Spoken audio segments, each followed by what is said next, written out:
Hey, everybody. What's going on? It's Friday night. It's 7 p.m. Pacific time, 10 p.m. Eastern time. Episode 105 of Tune Talk with Mark Uzansky and Dave Friedman. And we have an amazing guest tonight, Dean DeLeo. How are you, Dean?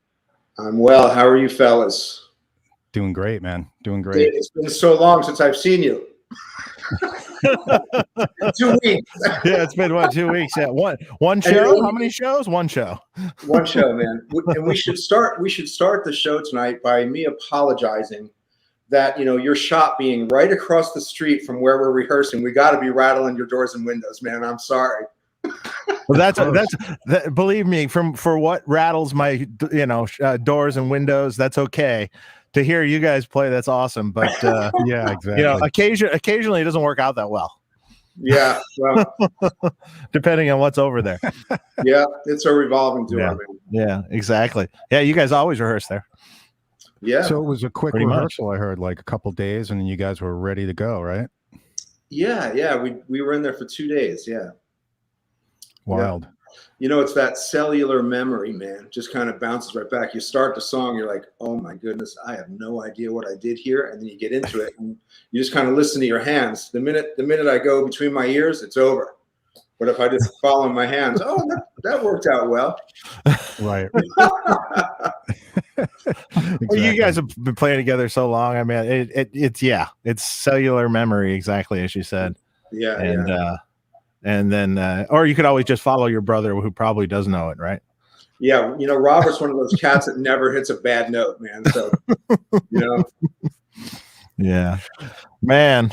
I don't think I've ever heard you hit a bad note either. So, but oh man, you got to come by early days of rehearsals. I got a big pot and a ladle and a ladle, a big pot and a ladle, and I'm serving up chowder, man. Lots of clams. Yeah, that's funny. That's okay. But then you rehearse a little bit, and then you're not quite ready, and then you go out on the road, and then the first 5 shows are rehearsal, and then you're good to go, right? That's right. It all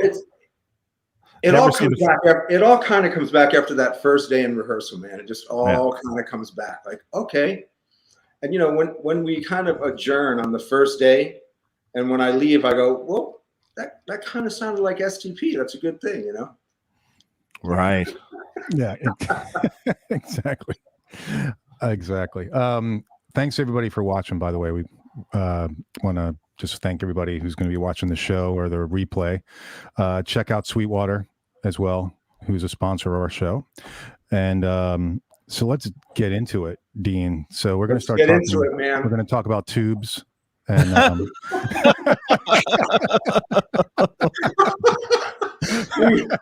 we should explain that. Before we went on the air, I was like, hey, don't ask me about tubes and all that stuff. I have no idea about that stuff. That was good, man. So are you excited to be back on the road? Like, I'm sure you were like itching to get back after all this time, right? Oh my gosh, I was itching to do anything, man. Yeah. Yeah. I mean, yeah, it felt great to get up and do that show. And then, we're going out on the road. We got this tour booked for October into a bit of November. So I'm pretty thrilled about. We'll be out with Bush and Tyler Bryant and those chaps from down south there. Yeah. That's great. That's great. Yeah, I love those cats, man. Yeah, I was looking at the dates. No South Florida. So, well, Mark, there is a Florida gig. I think we're in Daytona on like November 10th. Oh, well, maybe I can make the trip out there. Yeah, we'll see. Okay, I'll check it out. I didn't see that. Maybe I missed it. Cool. Yeah. Excellent. So I don't know if you've been asked this question a lot, Dean. I'm sure you have in interviews and stuff like that. But can we go back, like, how'd you get into guitar and what your influences and stuff like that? And then I'd love to talk to you about your tone and everything like that, and get into all that stuff. But yeah, man, I grew up in a very musical household in the sense of there was a lot of music being played on stereos. I had older brothers and sisters. And, being born in 1961, I was, 8, 9 years old, and my brother was, playing Hendrix. So I was hearing that firsthand, and trying to make sense of that as an 8-year-old kid. Like, wow, this is really outside, and then my sisters were listening to like Crosby, Stills, Nash and Young, and of course Neil and Cat Stevens and that whole world. And then my mom was always playing like the great Andy Williams and Glenn Campbell and of course all the Bacharach stuff. And my mom actually brought me, which was called at the time the Garden State Arts Center, and she brought me to see the Carpenters when Say Goodbye to Love or Goodbye to Love was a big hit that one summer. You guys might be too young for that, but I mean, I'm a little too young. Dave's looking at me like, Mark's the same. Yeah, no, Mark's too young. I think we're all just about the same age. I don't remember that song though, but I remember the Carpenters. It has that great, great fuzz solo in it. Right. Yeah. Yes. Not say goodbye to love. Yes. Yeah. So I saw the Carpenters, and it was astounding. Of course, just amazing. And Karen came out and got right on the kit, and it was like a huge orchestra with them, and that's amazing. It was just amazing. So we had a lot of music going on in the household. Now, ironically, Robert and I were the only ones out of all the kids that gravitated towards playing. How many kids were there? Well, it was rather Brady Bunch. It was very Brady Bunch. My mom had 2 kids from her very first marriage. Yeah.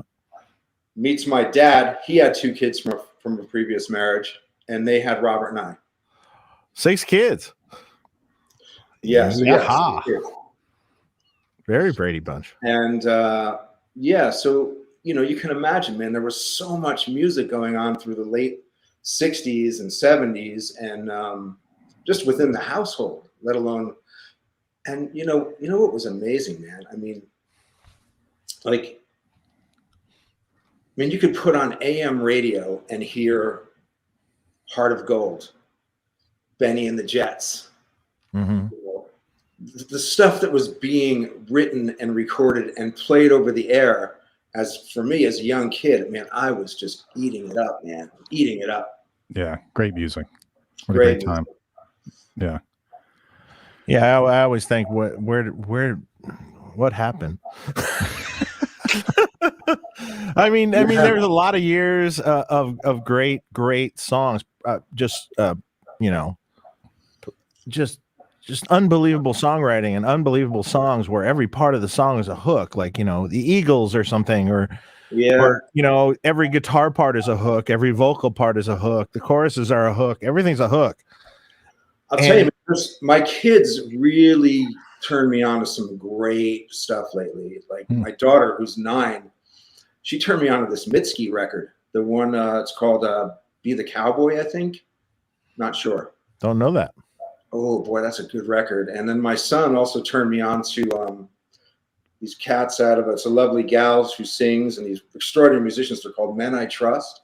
They're out of Toronto area. Man, they're really great. Of course, I really love some of the stuff Tame Impala's doing. Yeah. And man, there's this band I got turned on. Do you mind if I look at this? Go for it. But I just heard this song last night, who my dear friend Ryan Williams turned me on to. They're called Unknown Mortal Orchestra. Okay. And I got hip to this song called American Guilt, and I was like, wow. That's really good, man. So I immediately bought the record and really, really love it. So there is a lot of really cool stuff going on. And I love that there's such a platform now for everybody to play it for whoever wants to. Simply right. Yeah. It's just a matter of finding it. Yeah. Finding it, getting through the weeds, because what seems to be played on popular radio is just, at least from my opinion, it's just horrible, or if you hear some good rock music, I mean, like, Wolfgang came out with a new album. You guys had an album in 2020, right? Yeah, I think so. Yeah. Yeah. So somewhere in there. Yeah. I have it. Yeah, exactly. So you're the one. What's that? I have it. Yep. And I bought it. Oh man, lovely. There you See, go. now, you know what that means? The next time I show up at rehearsal, I got to bring some records. Oh boy. That's okay. You know, I firmly believe that you should support your artist if you like them. I mean, I don't care if I spend $10 for, you know, or $40 for that matter for 4 records or something, you know. Yeah, I still like to buy it. I mean, maybe even vinyl, but you know, yeah, vinyl's doing well still. yeah. It's If you can package something on vinyl or package something with a picture book with vinyl or some special edition, you're going to sell it.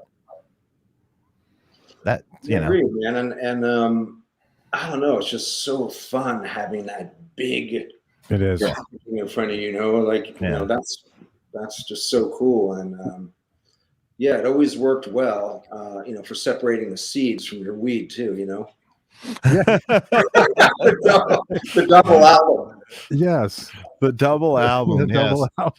The you know, or anything like that. Even, you know, when Jimmy Page comes out with these books, you know, I don't know if just that last book that he came out that I got as a present from someone, and I just sat there literally for hours just thumbing through the pages, and it was awesome.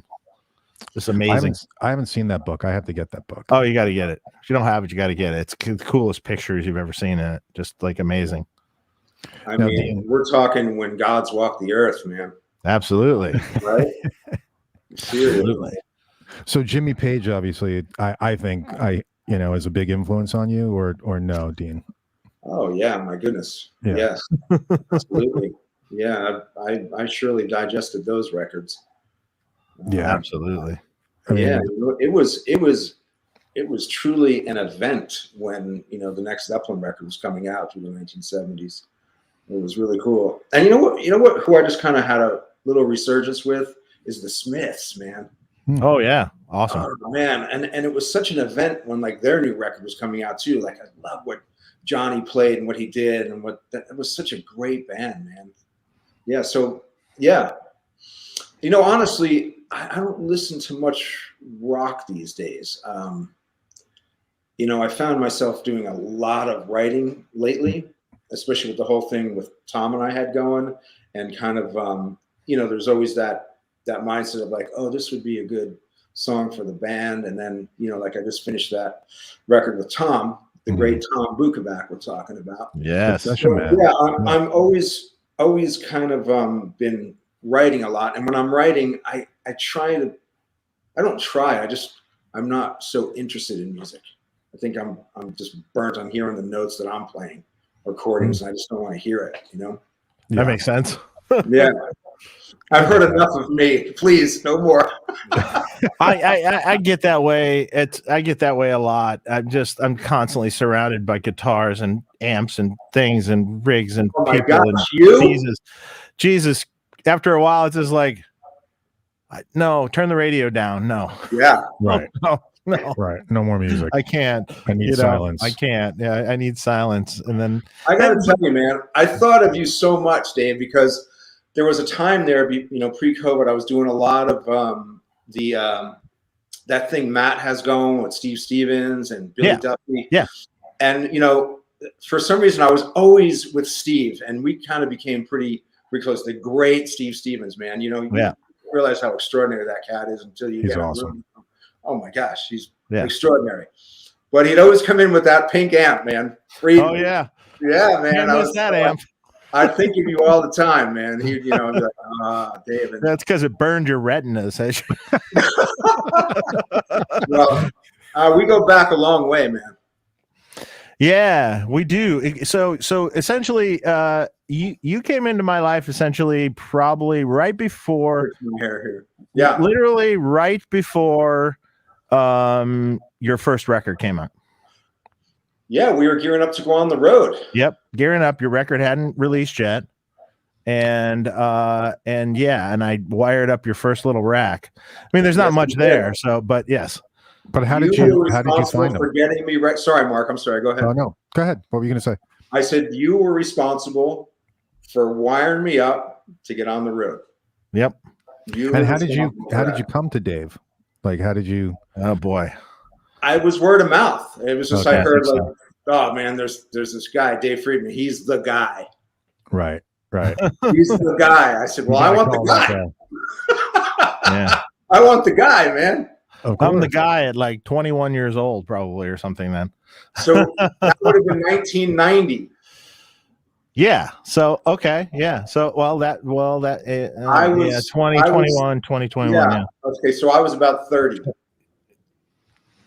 Okay. And I came to your house, man.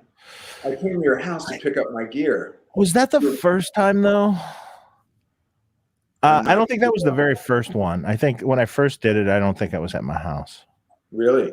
I remember you being at my house though, but that I don't think that would have been 1990 though. So I think at first I did it. There was Making Music that was down the street.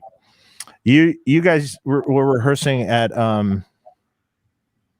Bill's place, but the one that was there right by Lancashire and the one that was Magnolia. It's a theater now or something over there or something. That's right. And at Bill's place and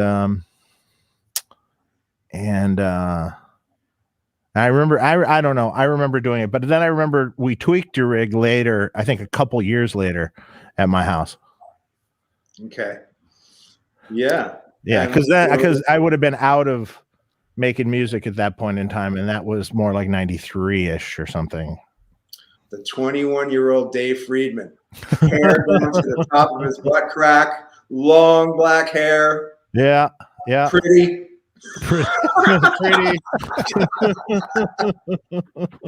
Oh, that's funny. We were Mark's still kind of pretty, man. We were, I don't know about young and pretty.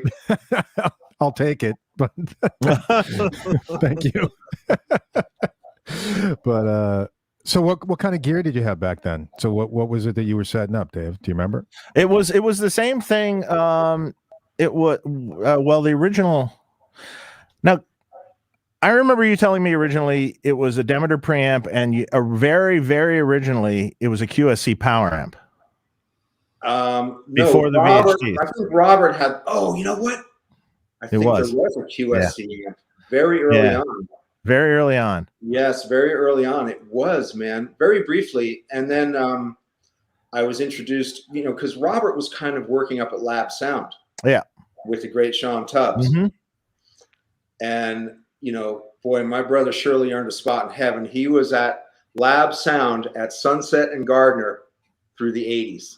Enough said. Yeah, exactly, right? Right?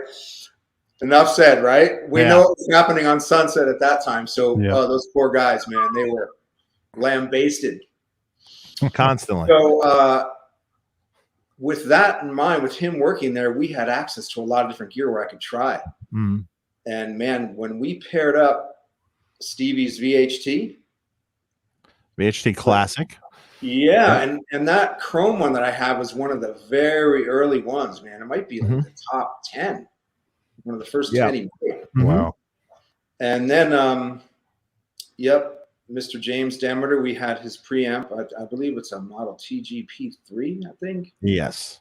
And I'll tell you that just the whole conglomeration of that combo really worked well for what I was doing at the time.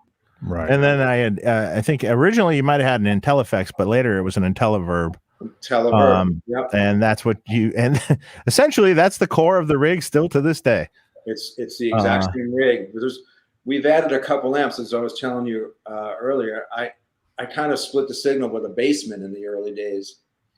I had a Bassman, and just to kind of get that mid-range, the cleanliness of the amp, so I could really hear the chords. And I kind of then jumped into an AC30, and so that's been that way. My goodness, for as long as I can remember, a long time, man. Yeah, a long time. I mean, I love your tone, by the way.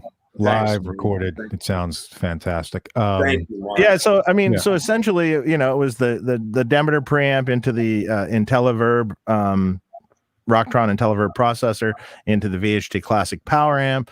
Yep. The channel switching was done. I think it's still done by the Schultz MIDI Octopus. No, I think no. The floor. Oh, no, the MIDI Octopus. Yes, I still have that. Yeah, the MIDI Octopus does the channel switching. That's in the rack. Then originally, the floor controller was the Rockman MIDI controller that had these big, like, plastic toy-looking buttons. That was the original thing. And originally it was a wah that I had modified for you that you used for a million years. And then you added in you also modded, because I used to have the Boss CE1s out there with me. Yes. And you modded all of those as well. So essentially it was the wah into the Boss CE1 chorus for a long time, which I also modified. And then it would split off and go, one side would go into a Veridrive into the AC30, and then the other side would just go straight to the Demeter. And that was the rig forever. And how did you blend? Man, it still is. I mean, 95% of that still is. So the lesson here, kids, is Dave Friedman wiped all his juju on that. It's got not much to do with me.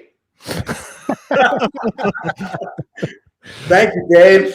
It's all Dave. So then about a million years later, of course, now I redid the rigs, and this was probably now 15 years ago. Oh my gosh. Yeah. Okay. I redid the rigs like 15. I think, I just redid those rigs. No, I didn't. That was like before I was married to my current wife. So that was it. I don't know exactly when, but it was roughly 15-ish years ago or something. And we got new racks, and then the foot controller changed because the old Rockmans had seen better days, and they were falling apart. So we got a RJM Mastermind controller, one of the early ones. Yep. And that was the MIDI controller. And the only other thing that got changed out, I just heard today, was the Boss Chorus Ensemble went down to just a Boss Chorus ensemble or something. As I was saying earlier, I've had such tremendous fortune and luck with my gear.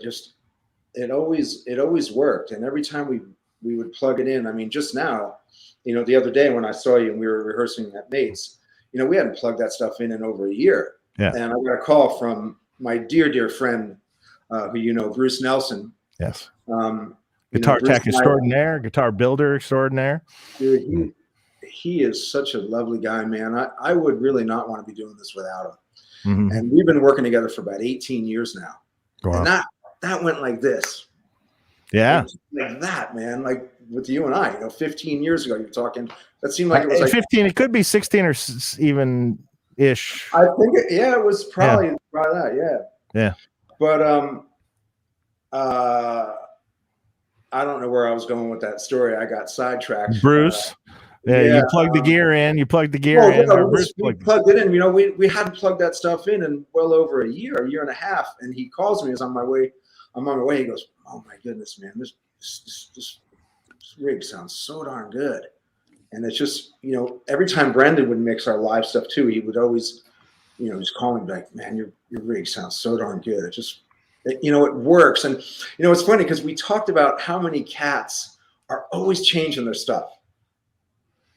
I mean, that's kind of a curse amongst guitar players. They're always searching and trying something new. Oh yeah. I've been doing the same thing for eons, and I'm like a horse, man. I'm just like a creature of habit. Just, what, fellas? Just mount me from the left, and I'll be fine. It's like often guitar players change this stuff. And what the heck did he say? I'm following. Nothing surprises me anymore.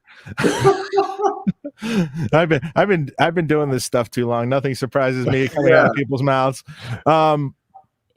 So I was going to say that guitar players often change their gear. Great guitar players over the years have changed, like from what I would consider a signature tone. They're an epic signature tone. and then you hear the next record and it was recorded with something totally different, and you're just like, what happened? Yeah. What happened? You know, You know what though? I might be guilty of that. No. I might be a little guilty of that. No. No? Okay, all the stuff good. you recorded is great. Yeah, I haven't heard. Well, I mean, I know you've used different little amps recording too, and little combos and different things, like back in the day when you kind of Vatican gift shop or Tiny or whatever, whichever the record Tiny is. Music and Yeah, I mean those were a lot of different sounds. Those were like more small combo-y things, right? Weren't they? yeah, very, very. All was that Brendan? Well, no. By that time, I kind of was. You know, when we went into the first record, man, I only owned, you know, that burst Les Paul that you would always see me playing. I bought that in 1978 from Manny's. All right. And I used that guitar up until just recently, about a year ago. We did one of these live streams, and the neck was just toast. Oh, really? At about the third fret, the headstock just went. Whoop. Oh no! Wow. We don't know why, and it's very saddening because that was my original Les Paul. But I really only had that, and I had a Yamaha FG 160 that's all over the records, acoustic. And I think I had like a Japanese telly. But I will tell you, when we did the first record, I'm sure this stopped many, many years ago. But Brendan, the great Brendan O'Brien, my dear friend, he met us at the studio and helped us unload our gear, and he brought all his guitars down. Mm-hmm. I'm sure those days went away eons ago. Yes, I don't imagine you'll see him doing that now. Yeah. But fortunately, Brendan had some really beautiful guitars. You know, he brought down really nice 330 and a Junior he had, and a Strat. And, you know, what more does a man need? All right. Yeah. I was just watching a live concert of you playing. It was a Les Paul Jr. with P90s. It sounded awesome. I think it was yellow. I think. Oh, special. Yes. Yeah, it was a special. Yeah, 57. Nice. Not original. Oh yeah. Yeah, that thing was. Yeah, that's a good guitar. Yes, it is. I recorded that record appears a lot on the purple record. That guitar.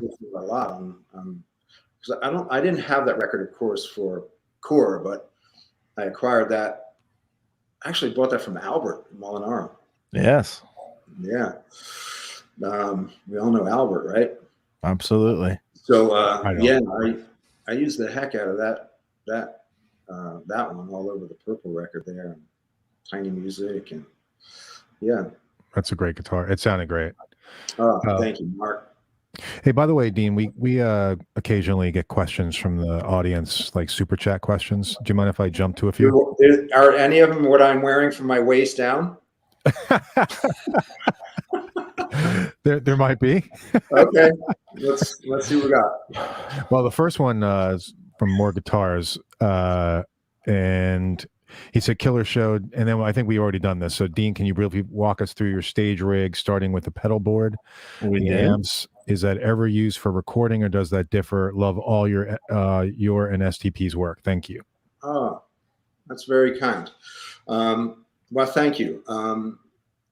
Well, heck, Dave, you could probably do this better than me. We kind of went through most of it. We did go through it all. I think really just the last half of this would be like, you use it in the studio also. Well, let's take them through it real quick again. So we're going through that. It's a Mastermind pedal board, MIDI'd up, controlling. Okay, here I'll just do that Rockman changer thing, right? That's changing all the different things. So I'm using a VHT amp with a Demeter preamp that's trimodal. I don't use the yellow channel, the first channel. I only use channel 2 and 3. Channel 2 is for my rhythm tones, and then channel 2 is for my rhythm tones. Channel 3 is a big blast off. I probably have it 7 to 10 dB louder, just where I can kick that on for solos. Mm-hmm. And so that's all linked up with the IntelliVerb. In stereo with the VHT power amp. Stereo, going through 2 412s, And in the middle of the 412s, I have an AC30 set up, which is pretty clean, very chimey to get all that mid. Now, I'll tell you whose gig is really, really important. That's our sound guy. His name's James Huth, and we lovingly call him Hootsy. And he's been with us. We actually met at Bill's place, man. Oh, wow. And he's been our front of house guy since. Wow. So you can imagine if somebody out front has that AC30 too loud, that's not so good, man. No, that's just a blender.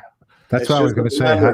How do you have it? Is it kind of just lower, really, just to fill things out? It's not. I mean, or is it 50-50? I have it the way I want to hear it on stage. The way it's probably coming out front, I'm hoping, is how I have it on stage. And like I said, my dear pal Bruce Nelson has been, we've been working together for 17, 18 years, and he knows just what I want, and it sounds perfect every dang time, man. So back to the rig. So the amplification, of course, is the VHT Classic. Gosh, it looks like a refrigerator. Yeah. That amp is four rack spaces, VHT Classic. Yeah. But I run that at 50 watts, 16 ohm through the 412s. And then, and like I said, it's very important that I hear all the strings in my chordings. With what Robert's writing, and Robert's responsible for a lot of the band's biggest songs, such as Interstate. And I mean, those verse chords are just real bossa nova voicings, man. Right. And man, I want to hear all those strings. So the Vox allows me to really get that, because it's set so clean. But I also have that big bottom and the top from the Marshalls. So the VHT is in conjunction with that Demeter preamp, and that's kind of the rig. Now, I also have this box built by, I don't know Rick's last name. I haven't talked or seen Rick in a long Hamill. time. What's his last name? Rick Hamill. Hamill. He's he has a company called SIB, and I believe it stands for Shit I Built. I think so, actually.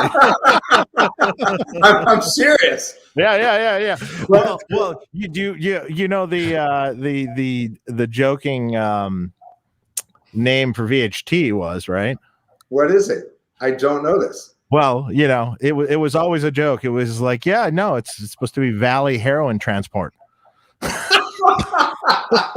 Right, they were stuffing the amps with dope. Oh man.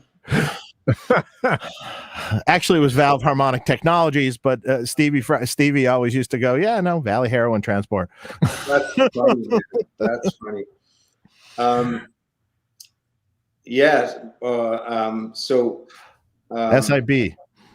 SIB. Thank you, man. That's I can remember what I did. Getting old sucks, right? I can remember what I did when I was 7 years old, but 5 minutes ago, forget it, man. Yeah. So Rick Hamill, I have this pedal called a Veridrive that only goes to the AC30. Now, what's cool about this pedal, and gosh, it's probably as big as my fat face here. It's like another amp.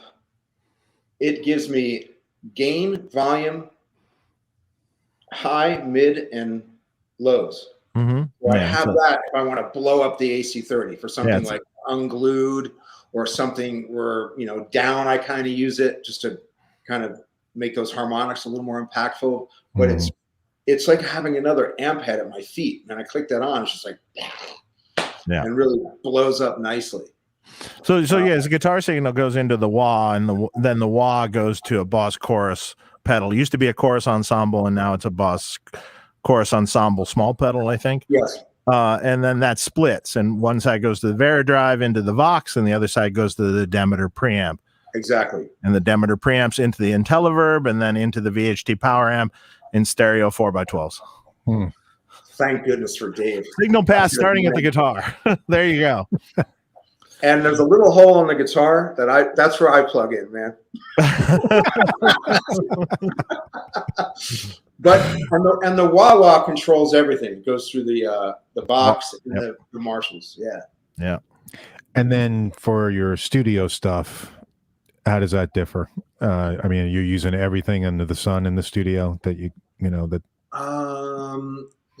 I've been fortunate, and Robert's been fortunate to acquire some groovy amps. We really kind of went after a lot of that, the Supro stuff, and a lot of Vox stuff, and I got these 18-watt Marshall combos that only kind of came out for 2 years, I think, maybe 66 through 68 or 68 through 70. The basket weave, like 18-watt, 212.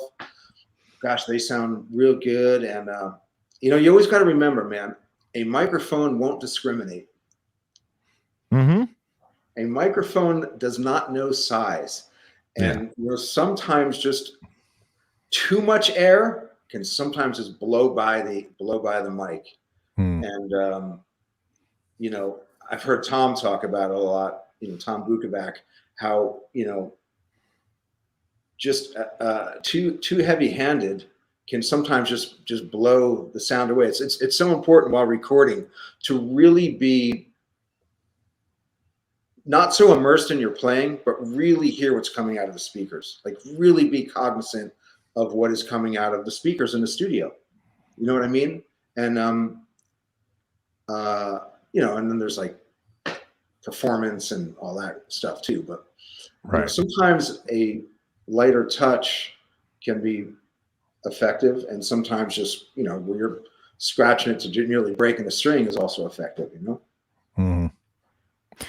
Mentioning Tom Bukovac, we can take next question from Pasquale Morelli. Thanks for the super chat. Last show I attended was STP with Rival Sons at Aragon. We were the dudes in the STP tribute at the meet and greet. Awesome. Any release dates planned for Trip the Witch? Can you describe how it was put together? How you hooked up with Tom? I'm curious how'd that work out. I'm glad he was at the show at the Aragon. It was a heck of a night. We were out with Tyler Bryant and the Shakedown, who we're about to go out with again, and of course we're out with the great Rival Sons. And boy, that was a nice bill, man. That was a really nice bill, hearing those cats play night after night. And the Aragon was a special night because Graham Whitford, who plays in the Shakedown, joined us that night for Dead and Bloated. And it was just like that double guitar assault on that. It was really, really fun. And I just loved spending time with everybody on that bill. So I'm glad he was there to kind of see that. And as far as Trip the Witch, yeah, Tom and I have been really busy the last couple of weeks. We're releasing this record hopefully at the end of the month, either last week of August or first week of September. That's kind of the plan now. The album is mixed, mastered, all the artwork is done, all the credits are done, and Tom and I just submitted some photos for different types of press, and we're just starting to do the rollout of press on that as we speak. I can't wait to hear it. Yeah, I'm really looking forward to it. Well, you know what, man? I'm a firm believer that you're only as good as those around you. And I sound pretty good on this record.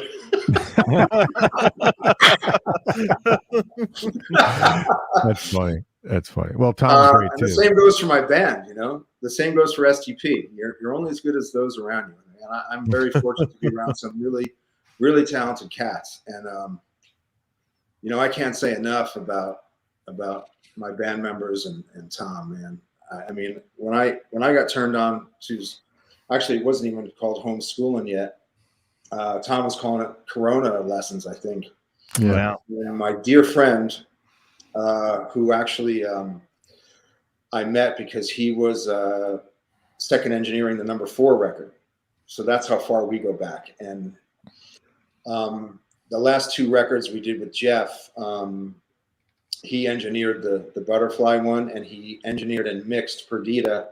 And Ryan, everything that I did in LA, Ryan engineered and pretty much mixed the Trip the Witch record. So I know Ryan. Man, he is. Ryan's awesome. He's really awesome, man. So Ryan turned me on to Tom. He sent me a video of him just burning on this kind of like, I think it's a Paul Reed Smith. It might be a single pickup that Tom has. I'm not sure.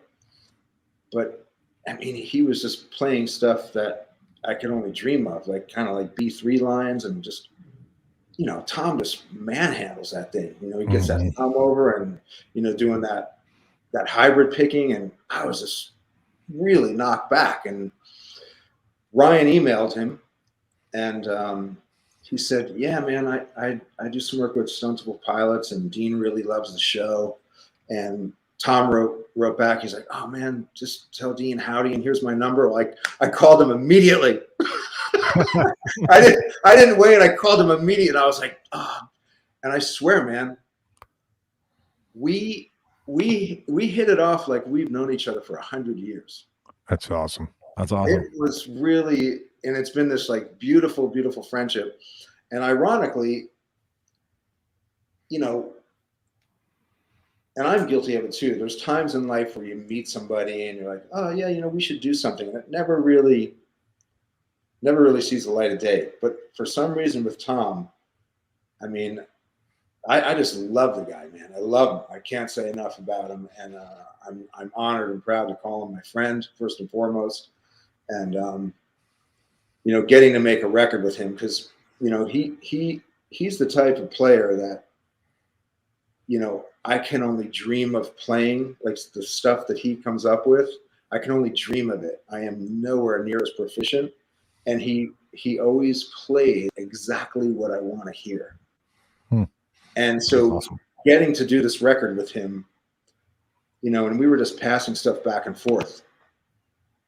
He would come up with a song, lay down the foundation. You know, we had some really astounding players on it. The great Shannon Forrest, Steve Mackey, Chris McHugh. I had Jason Sutter from LA here play on a song. And, you know, Tom is just, you ever heard him play piano? No. He's unbelievable, man. That guy gets on a drum set, you're just like, wow, man. That's Really? yes. Play every instrument? Wow. He's extraordinary. His chord choices are like, I know he's all about the chords. You know, he's really, really good with that stuff. Like, yeah, very, very tasty. So, yeah, we made this wonderful record that I thoroughly enjoy listening to, and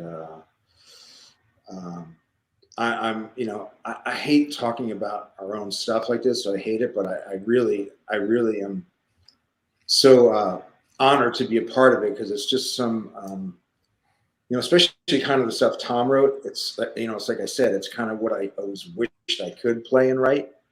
So to be a part of it is just like so deep in my soul, you know. Yeah. And, I can't wait for you to hear it. oh, I'm psyched. Yeah, I'm psyched. That's great. Where'd the name come from?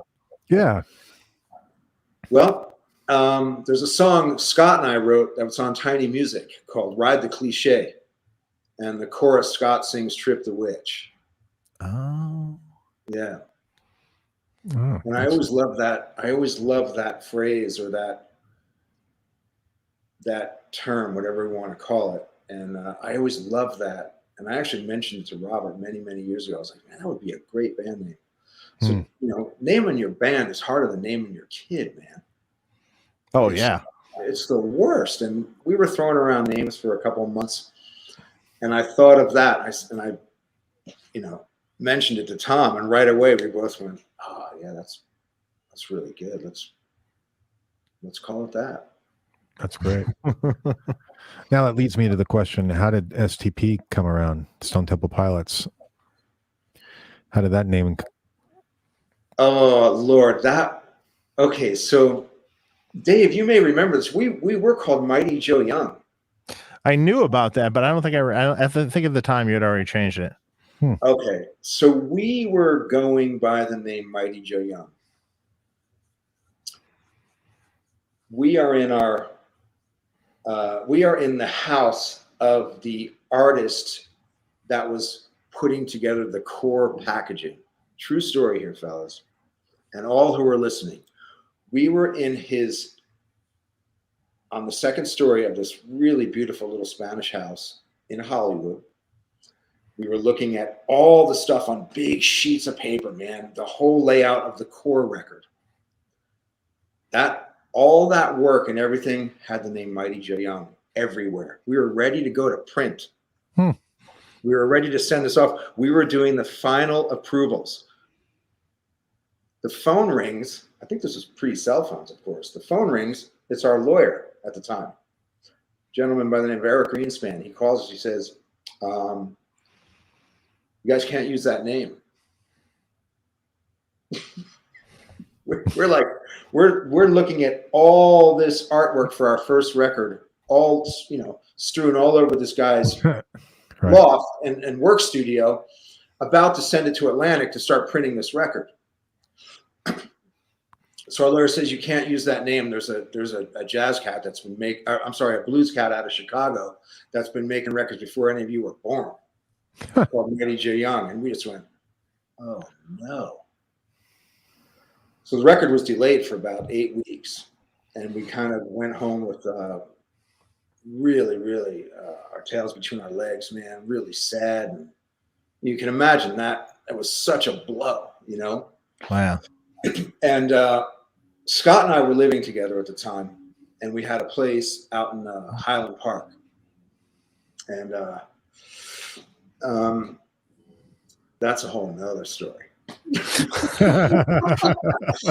I bet there's some interesting stories from that one. Oh my goodness. So Scott and I were living together, and we're sitting around, and yeah, we were sad. We were pretty knocked back, but we were determined. I mean, here we were now, the name of the band was holding up the release of the record.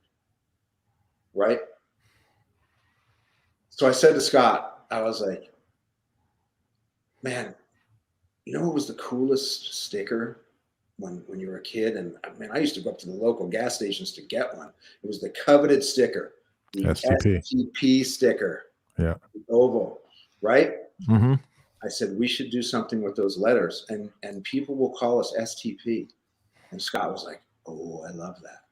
That's a great idea. So we threw around every word beginning with S and T and P until Stone Temple Pilots kind of came about. We immediately called Robert, and Robert was, you know, really ecstatic about it too. And I think Robert might have put the finishing touch on it with, like, you know, it was like, I forget what we were throwing around, but Robert kind of like, I think kind of like put the cherry on top by using the word pilots, and it was, you know, Stone Temple Pilots. And for the longest time I was like, well, I don't know about that name. I really don't know about the name, but I have a pretty good feeling in my gut that people will call us STP, and every time they see that sticker, they might just think of us. And you know, and now I actually, you know, it took me years, but I kind of dig the name, actually.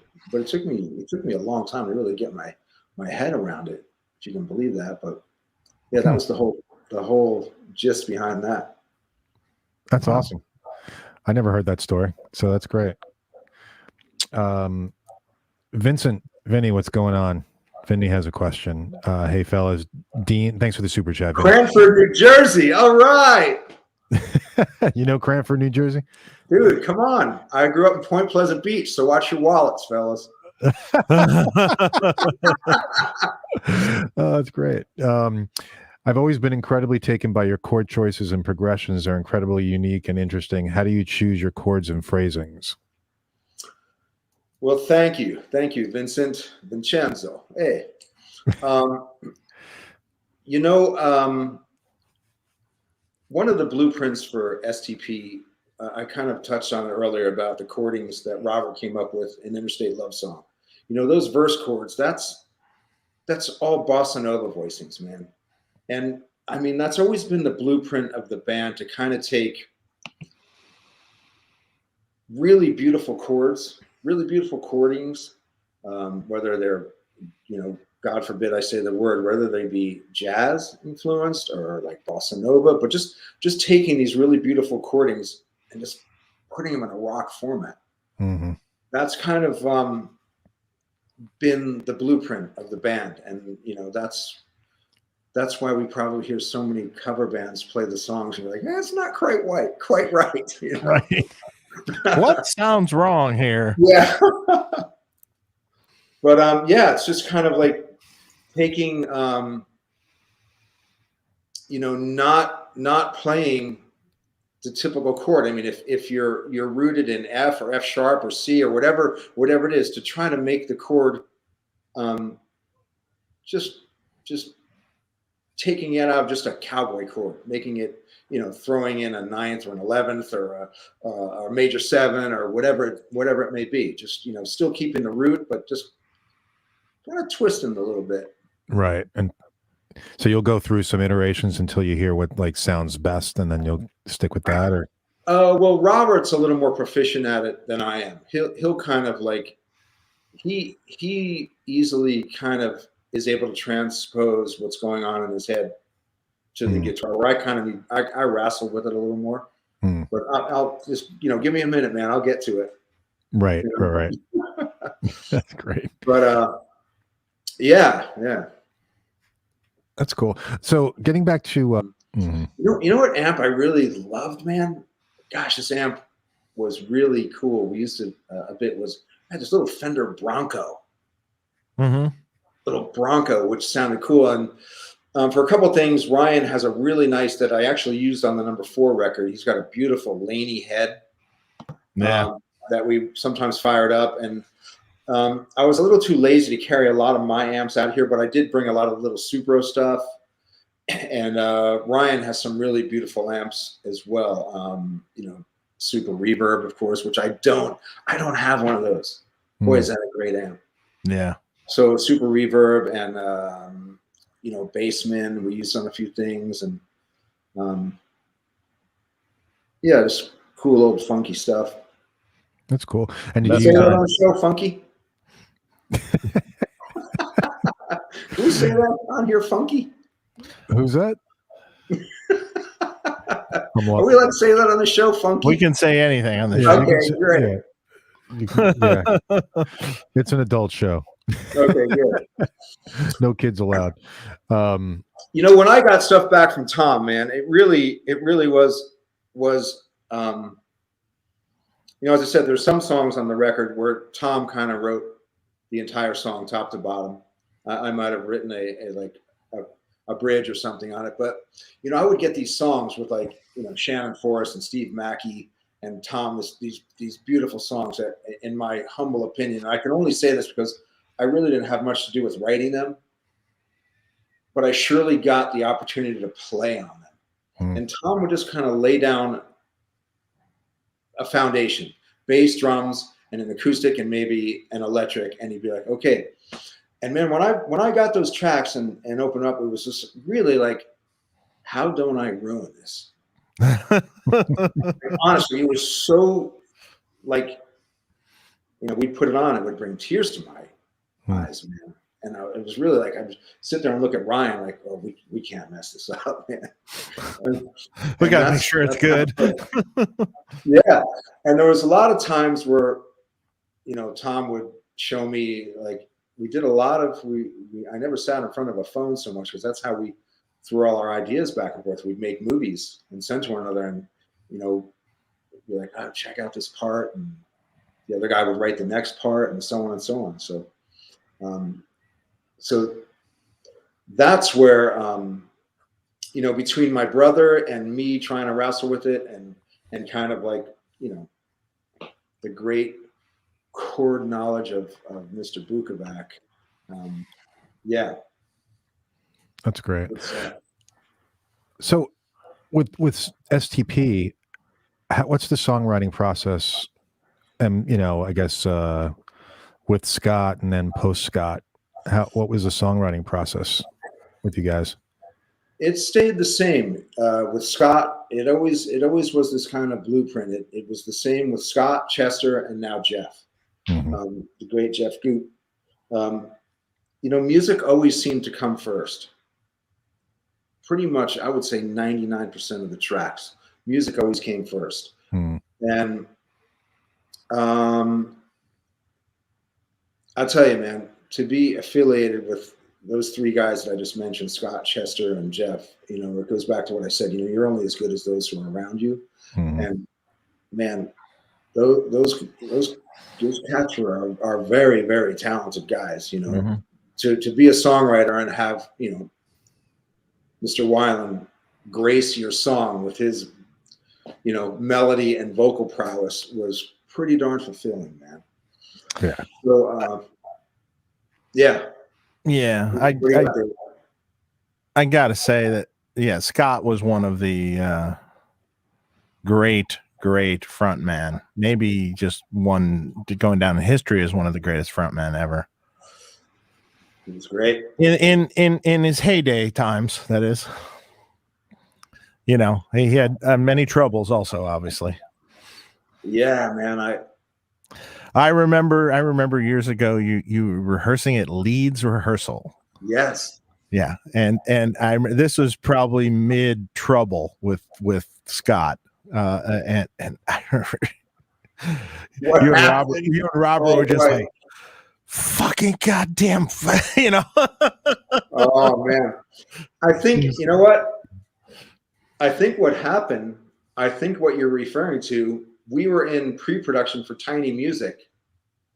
Maybe a friend of mine came down to visit us and say hello, and he goes, "Hey, you know Scott's on the radio." Like Scott was supposed to be there at Leeds. We're you know preparing and writing for our new record. And I think what happened, a friend of mine comes in to say hello to us, and he goes, "Hey, you know Scott's on the radio right now talking about another band." And we're just like, "What?" So it was just kind of kooky stuff like that, you know? Yeah. Yeah, I can imagine. But yeah, we use an amazing frontman and songwriter. Incredible. Yeah, man. And gosh darn, do I miss that guy, man. I really miss him. And I'm just, you know, I get so sad if I go down that path, I can actually bring myself to tears. And I miss all that he has missed. You know, all that we've had to celebrate since he's passed. Like, you know, these anniversaries of each of our records, like 20 and 25 years and 30 years. And, you know, when I'm sifting through all that stuff to do a re-release and I'm hearing his voice talking in the room, and I remember the smell of the room. I remember what we were talking about. I remember the conversation, just like, oh man, it's it's hard to swallow, man. Oh yeah, I can imagine. I can only imagine, and it's tough. Yeah. I'm sure it's tough to deal with, but you know, you guys have persevered amazingly, and I mean, the albums that you've come out with post Scott have just been fantastic. Well, so, thank you. Yeah, I mean, yeah, so thank you. It's a testament to you guys to continue going, because I mean, I know I was like, oh man, they're done. You know, back then I was like, fuck. You know, yeah. I mean, I was a big fan. I mean, I still am a big fan, you know, and I was like, oh, this is disappointing, you know, clearly, obviously sad for Scott, sad for you guys. But then when I saw you guys are continuing to go on, I was like, yes. Yeah, that's awesome. Yeah. Big search. The big search. Man, it was great. And you know, I had met Chester, well, actually, I hadn't met Chester quite yet, but I always heard him talking about what STP meant to him in like different interviews, and I would see like him doing a gig with the mighty Linkin Park, and he'd be wearing an STP shirt. So when that time kind of came too, because we didn't know what we were going to do, man, like we were devastated by this whole thing, and it ended rather poorly and sadly between us and Scott, and you know, it was just tragic in every sense of the word. And one day I said, I know who could sing for the band. And Robert and Eric said, who's that? And I said, Chester Bennington. And they went, oh yeah. And Chester was in Australia on a tour. And I called him. I said, hey man, I hope you're good out there. You want to sing for STP? And he goes, yes. He was in mid-tour in Australia. He goes, yes. And then he goes, I have to check with my wife, man. He goes, I gotta think about this, but like my answer is yes, but you know, and I'll tell you what, man, being around that cat during that time was really, really wonderful, man. Chester was a guy, and this is going to sound weird saying this. This is going to sound really weird, but that was a guy that was just always in a solution. He was always in a solution, always so, I don't know, he just had this like joie de vivre, man, this like great love of life and love of his family. And yeah, it was really, really fun being around him. And I love him dearly. And then, of course, you know, things kind of went the way they did there. And yeah, we really didn't know what to do at that point. We were just like, okay, yeah, I'm gonna, I think I'm gonna give lessons or something. I'm gonna go apply at Trader Joe's. And by the grace of God, man, we met Jeff. And that came about because Robert was out on the road with the Hollywood Vampires. And they were gigging in Detroit, and somebody approached Robert after the show and said, "Hey, man, have you guys found a singer yet?" And of course, we hadn't. And this guy told Robert about Jeff, and we kind of got together, I think, just a few weeks later, and man, Jeff really, really knocked us back. We kind of gave people, we're doing auditions, we gave everybody the same 7 songs to audition with, so we could really have a good gauge. We wanted everybody to sing these 7 songs. And ironically, one of the hardest songs to sing, which was a song off the first record called Piece of Pie. I mean, for Scott later on in the later days, it was very hard for him to hit that. We were already tuned down to a drop D, so it was kind of a song that we weren't able to play very much. But Jeff, I don't know if that was his ploy or his tactic or what, but we're like, well, what do you want to play, man? What do you want to start with? He just goes, Piece of Pie. And we were just like, oh, far out, man. So he started out with that song and killed it. Killed it. We were out at 606 Foo Fighters place, and I think he pushed the back wall back a little bit. That's great. That's awesome. Well, I'm glad to hear that. And he's from Detroit. He's from Detroit, man. Yeah, you guys are, it's those seasons, man. Diamonds are made under pressure. Yeah, a lot of good stuff out of Detroit. Obviously, Mr. Friedman. Chris Puckett has a super chat. Thank you, Dean. Such a huge fan from the beginning. Your style was so different than everybody else at the time. How did you develop your unique playing style? Still figuring out your early songs and amazed at the structure and chords. I mean, man, these are really, really lovely comments, and I appreciate it so much. And I definitely won't take it lightly. I think, like I said earlier, man,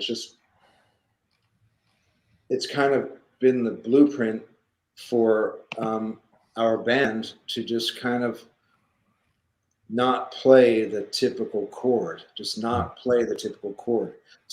you want to stay within the root, but kind of make it just say and mean something more. And that's all there is to it, But when did you figure that out for yourself? I mean, was that when you were writing stuff early on, or was it like you and your brother working on stuff together and kind of that influence? I'm just curious how that came up. Well, Robert sets a high bar. He really sets a high bar as extraordinary musician, extraordinary guitar player. He sets a high bar. So if I want to get a song or two on the record or whatever, 5, 6, whatever, I have to be there or better. So I think that really started. Didn't that start really developing for you after the first record? I mean, I'd say so. I think just looking at the records as they went along, That's a good analysis. You can see you growing as a guitar player over those course of records. To me, I think so, man. We just go back so far. I remember, I remember you in a room with a guitar, and it's just like it really changed over the years. It got better and better and better and better and better. And listen, man, I'm just starting to get the hang of it. I'm just starting to get, not bad. It's like I always it's funny. Yeah. That reminds me of, dear friends of mine are the guys in the Offspring. And Noodles is always like, yeah, man, he goes, I practice all the time. I do all this stuff. I do all this stuff. And Dexter comes out and he hasn't played guitar in 6 months and then plays the new songs off the top of his head. Oh my gosh. Perfectly. And he's just like, God damn it. Well, that's why he's a pilot. Yeah, exactly. Right. Stay Curious says, Dean, love your solo on Silver Gun Superman. Oh, well, thank you. That solo on the record is the tracking solo. Cool. That's the tracking solo, meaning, people may not know what that means. Mm. So we always tracked live. It was Eric in an ISO booth for that record, the purple record, which we cut at Southern Tracks in just outside of Atlanta.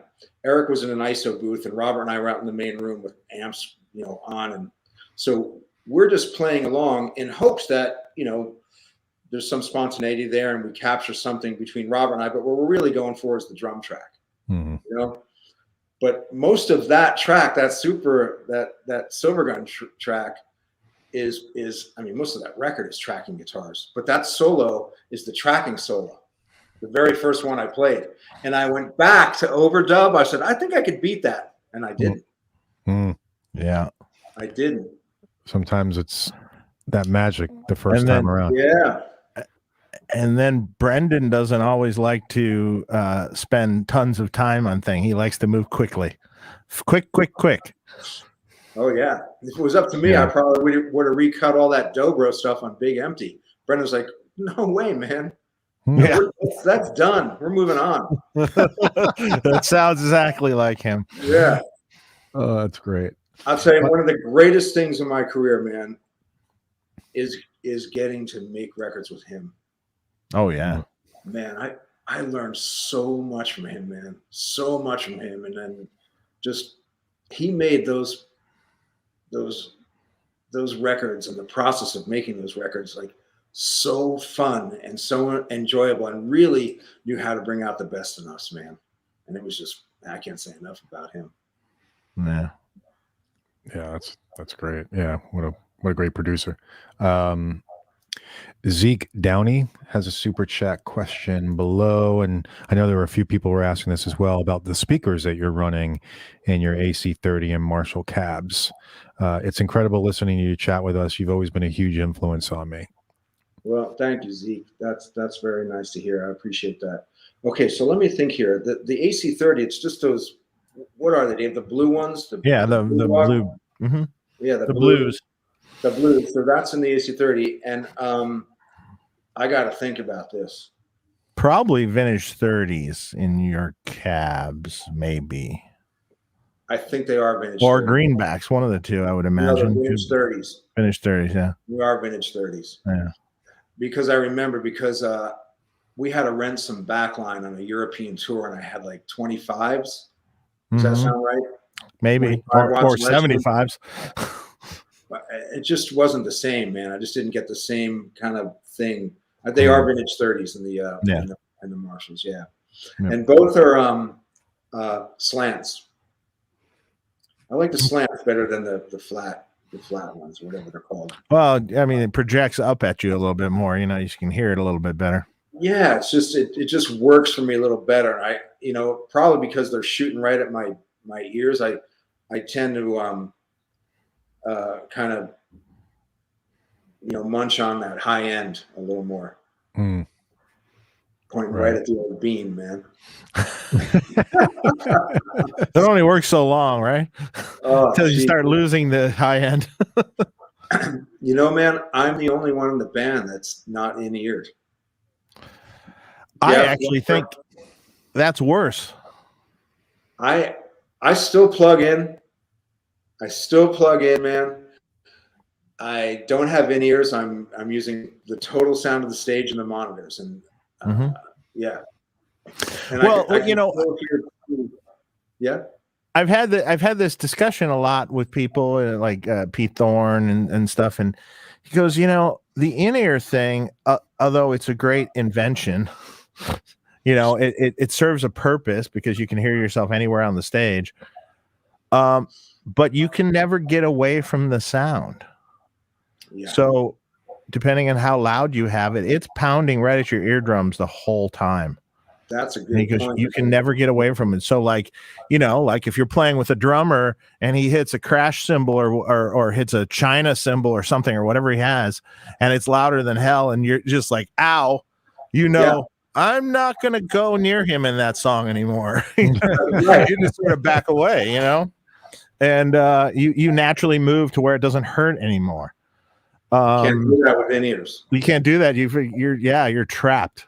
And man, if something happens too, where there's the spike or something, have you ever seen people pull their in-ears out really fast? Oh yeah. Like, fuck. Yeah.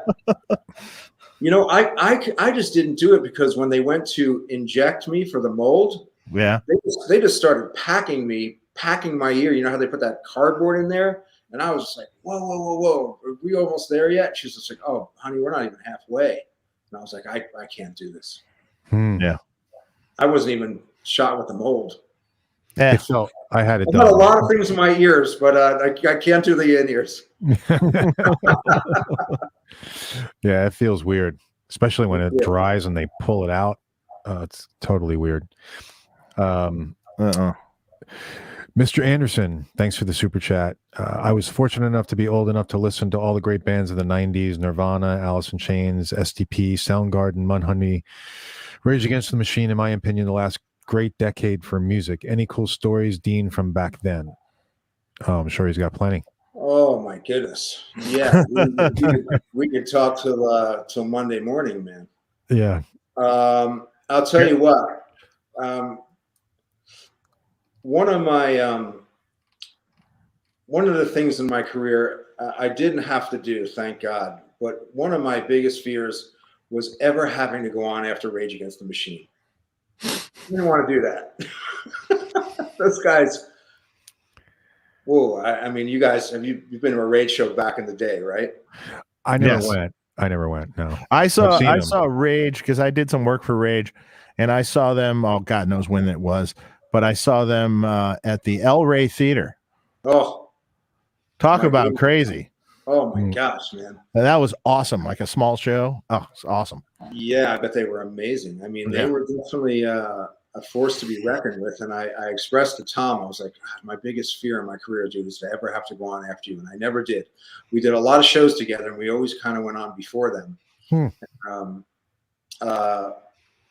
Yeah, we've crossed a lot of paths, and of course, I've done a lot of shows with the great Alice in Chains, and it's an honor to call those cats my friends. However, it's quite a moment when I have to go to Jerry or Mike and say, "Can you tell Sean to get out of our dressing room?"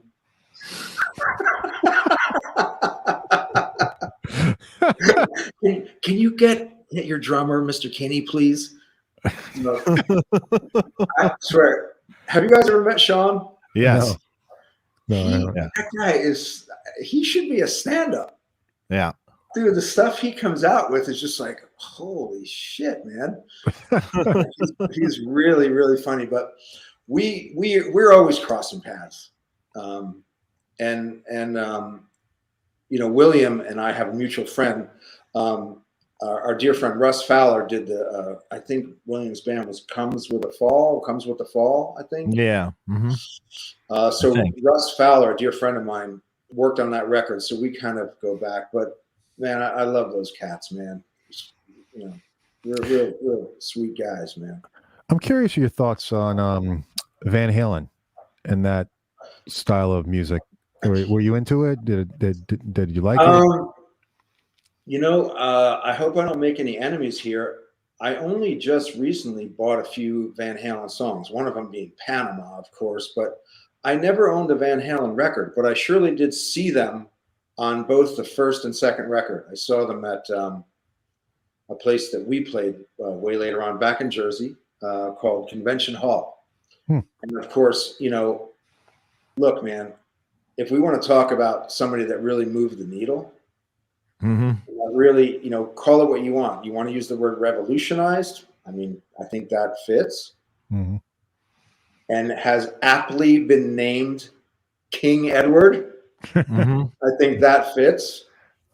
Yeah. I mean, I never met Eddie. I've only met Michael, and a very, very, very sweet man.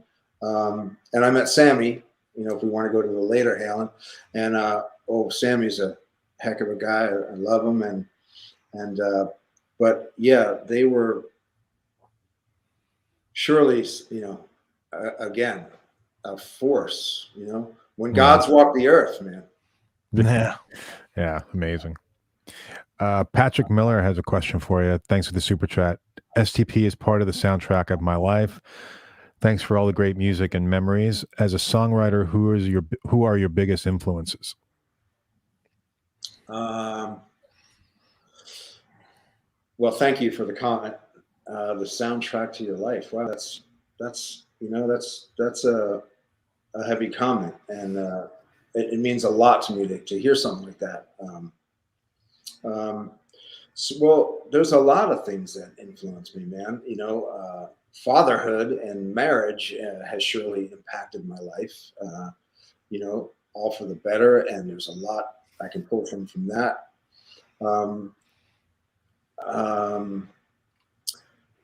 You know, just one of my greatest things is to just be out in the wilderness, to be out in the mountains, to be alone, to be either with my family or kids. My kids were raised pretty much around horses their whole life, out in the ranch, out in the mountains.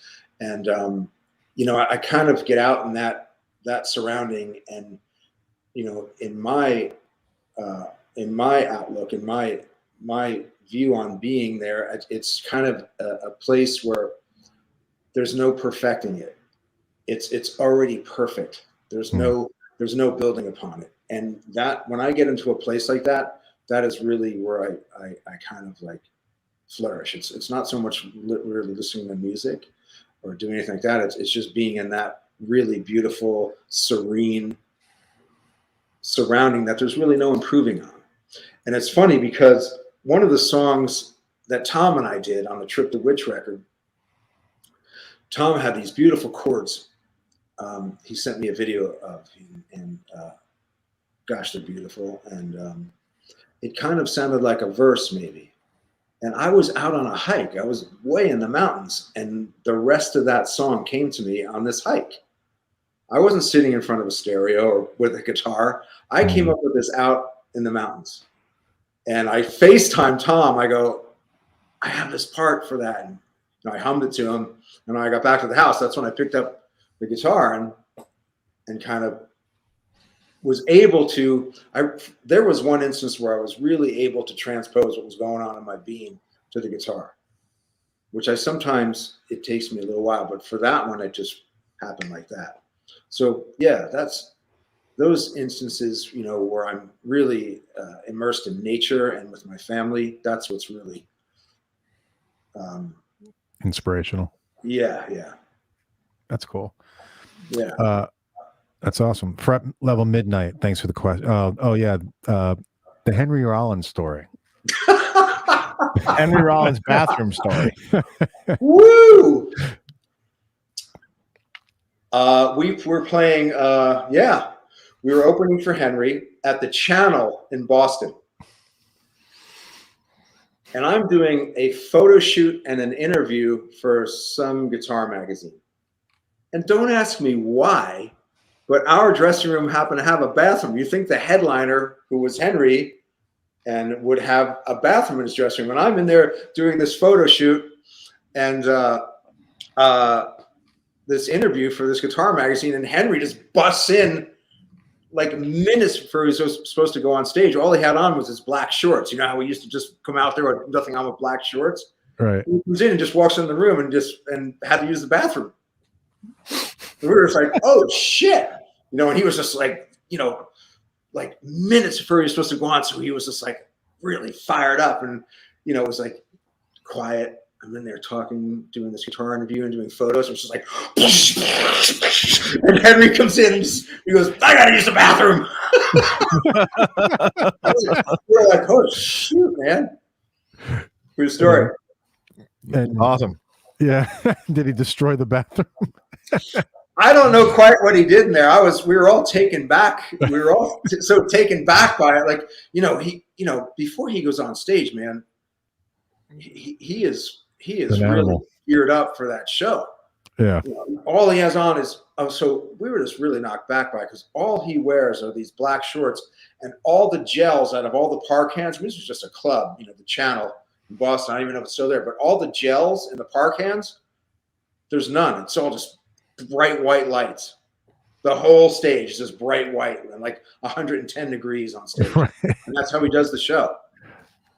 And yeah, man. And he came in and he was on, I can't even say 11. He was on about 13. And we were just like, oh goodness. Yeah. Okay. True story, man. That's funny. That's good. Yeah. Dave Doherty, thanks for the super chat. Big fan of Dean and the show, guys. Just wondering if Dean could touch on Army of Anyone disc and that experience. Always been a big fan of it. Oh, well, he's the one. The one person that got it. Yeah. Thank you, Dave. I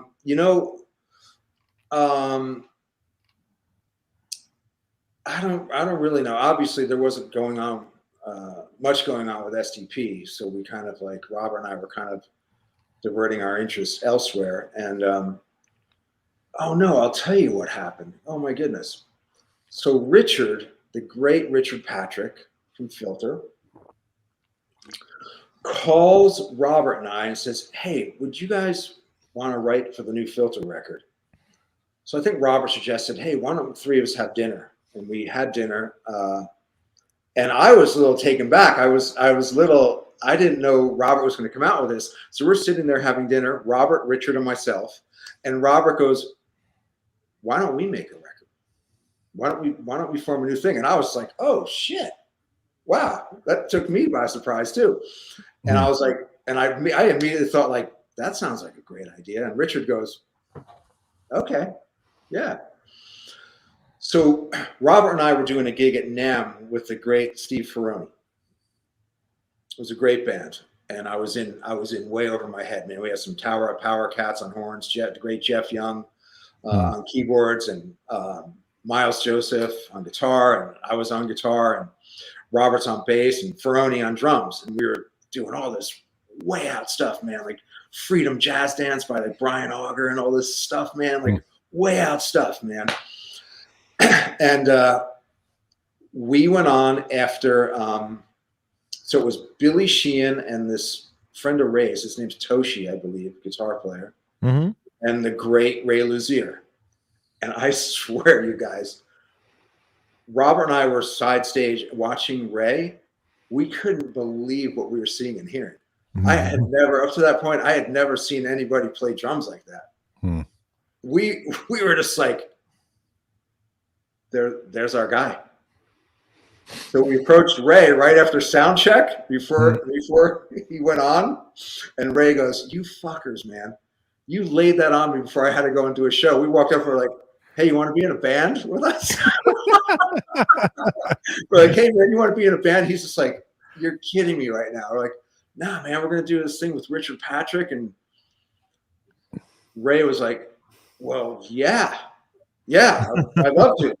So I think it was maybe 2 days later, we got together at shucks, what's the name of that rehearsal joint? I forget the name of it. But we got together with Ray, and my gosh, man, we must have played. I think we played nonstop, just like a whole jam, like this jam, like nonstop jam for probably an hour and 40 minutes till Ray went, I gotta use the restroom, man. And it just clicked like that. And we all jumped on it and started writing, and we were in the studio not too long after that.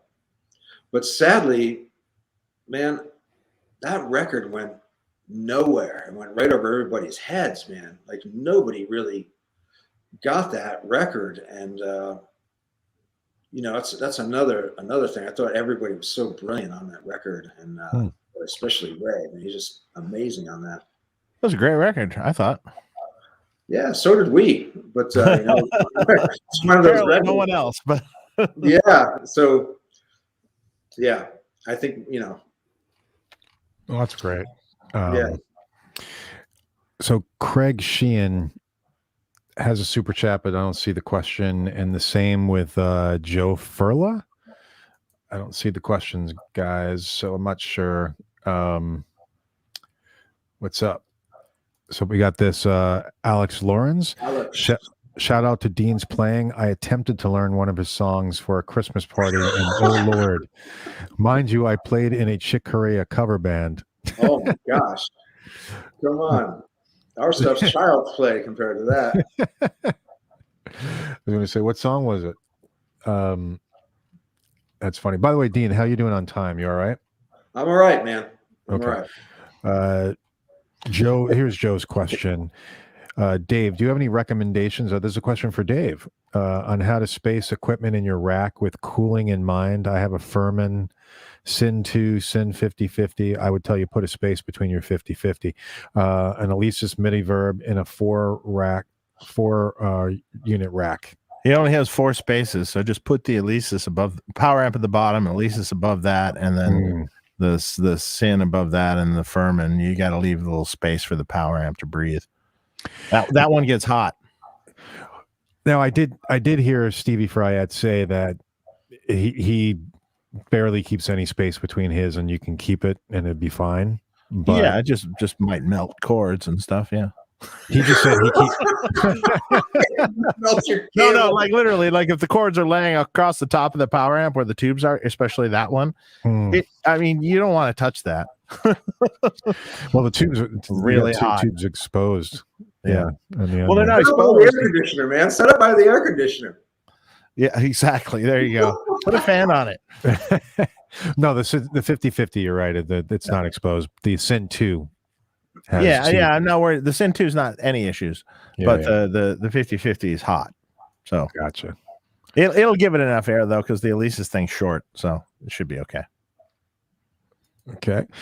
Stay curious, Dean. I've always wondered, why did Scott's voice sound different on Tiny Music versus the others? Love the rawness of that album. Yeah, I think it was kind of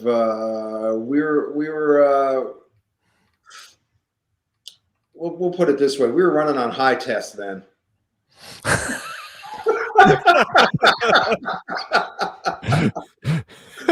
Fun times during the making of that record is what you're saying.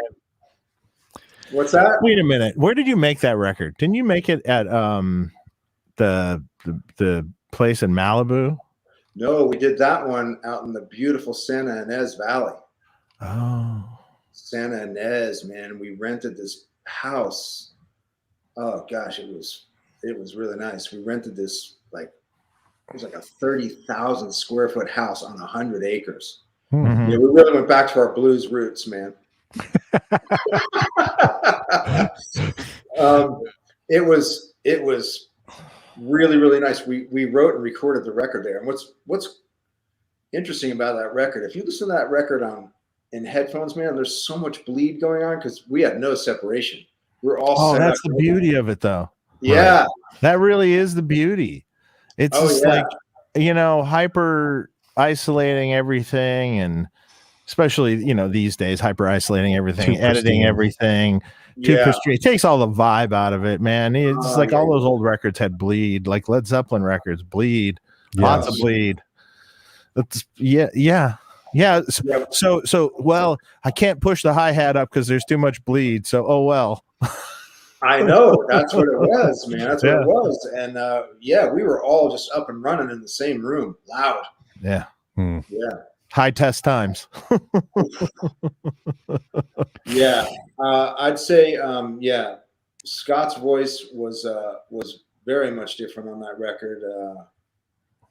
Man, we just did a re-release for that record for Tiny Music, and I did a lot of press for that, and I was really shocked. I was really taken back to hear what people had to say about that record. A lot of people really dig that one. Oh, that's an amazing record, I thought. Great record. One of my favorite ones, actually, I think. Yeah, that's what a lot of people said, man. I was like, really? Wow. But I like 4 also too. The album, the Black Album, is that 4, right? Yeah. Or with the star on it, right? Or something. Yeah, right? It's been a while since I saw the cover of it. Yeah. That was a cool record too, I thought. Well, thanks, man. Yeah. I mean, I loved them all, but number 4 has actually one of my favorite songs I think the band has ever cut, and I cannot take the credit for writing it. It's a song on there that has very much of a country tinge to it, and at the time I was really listening to it, a lot of that stuff. It's a song called "I Got You," and I had always wanted to solo with a baritone, and I'd got myself one of these 1959 6-string Longhorns. Okay. And that's what I used on that track. I soloed with a 59 baritone, DanElectro Longhorn. And actually, that's cool. We did a version of the house you're talking of for Shangri-La Da. We did up the house in Malibu. And Glenn stopped by one day, the great Glenn Campbell. And you can go on YouTube and find it. Just type in, Stone Temple with Glenn Campbell. And we did a version of Wichita Lineman, and Glenn's playing that guitar. Oh, Brendan's playing Rhodes, and we did a nice little version of Wichita Lineman, and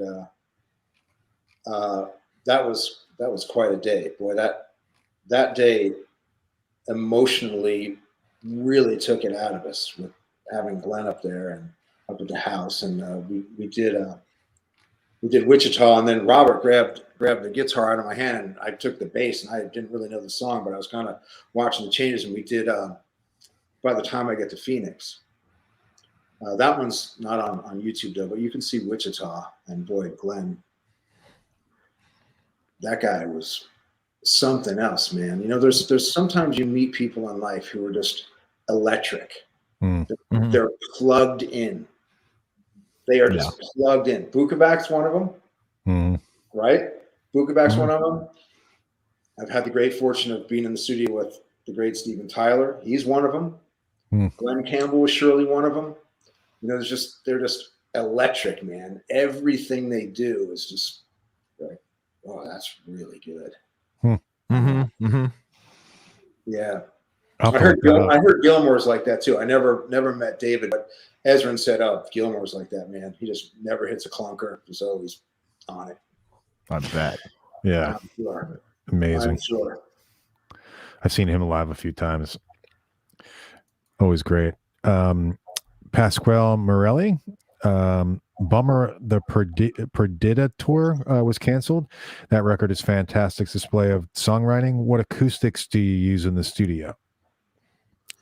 Well, thank you very much. I appreciate that. I might have a picture here. Hang on. It might take me too long to find it.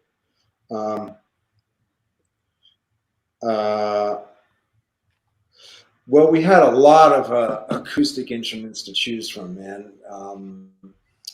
We had a few old Martins, a few old Gibsons. I have a 1950 J50 that just sounds really, really good, and I use that a lot. And the Yamaha FG 160 that I was speaking of earlier, that my mom bought me. I don't know how my mom did it, man. Like, we didn't have money coming up, but if I expressed to her, man, I want to play guitar, she made darn sure that I got a guitar. Mhm. I don't know how she did it.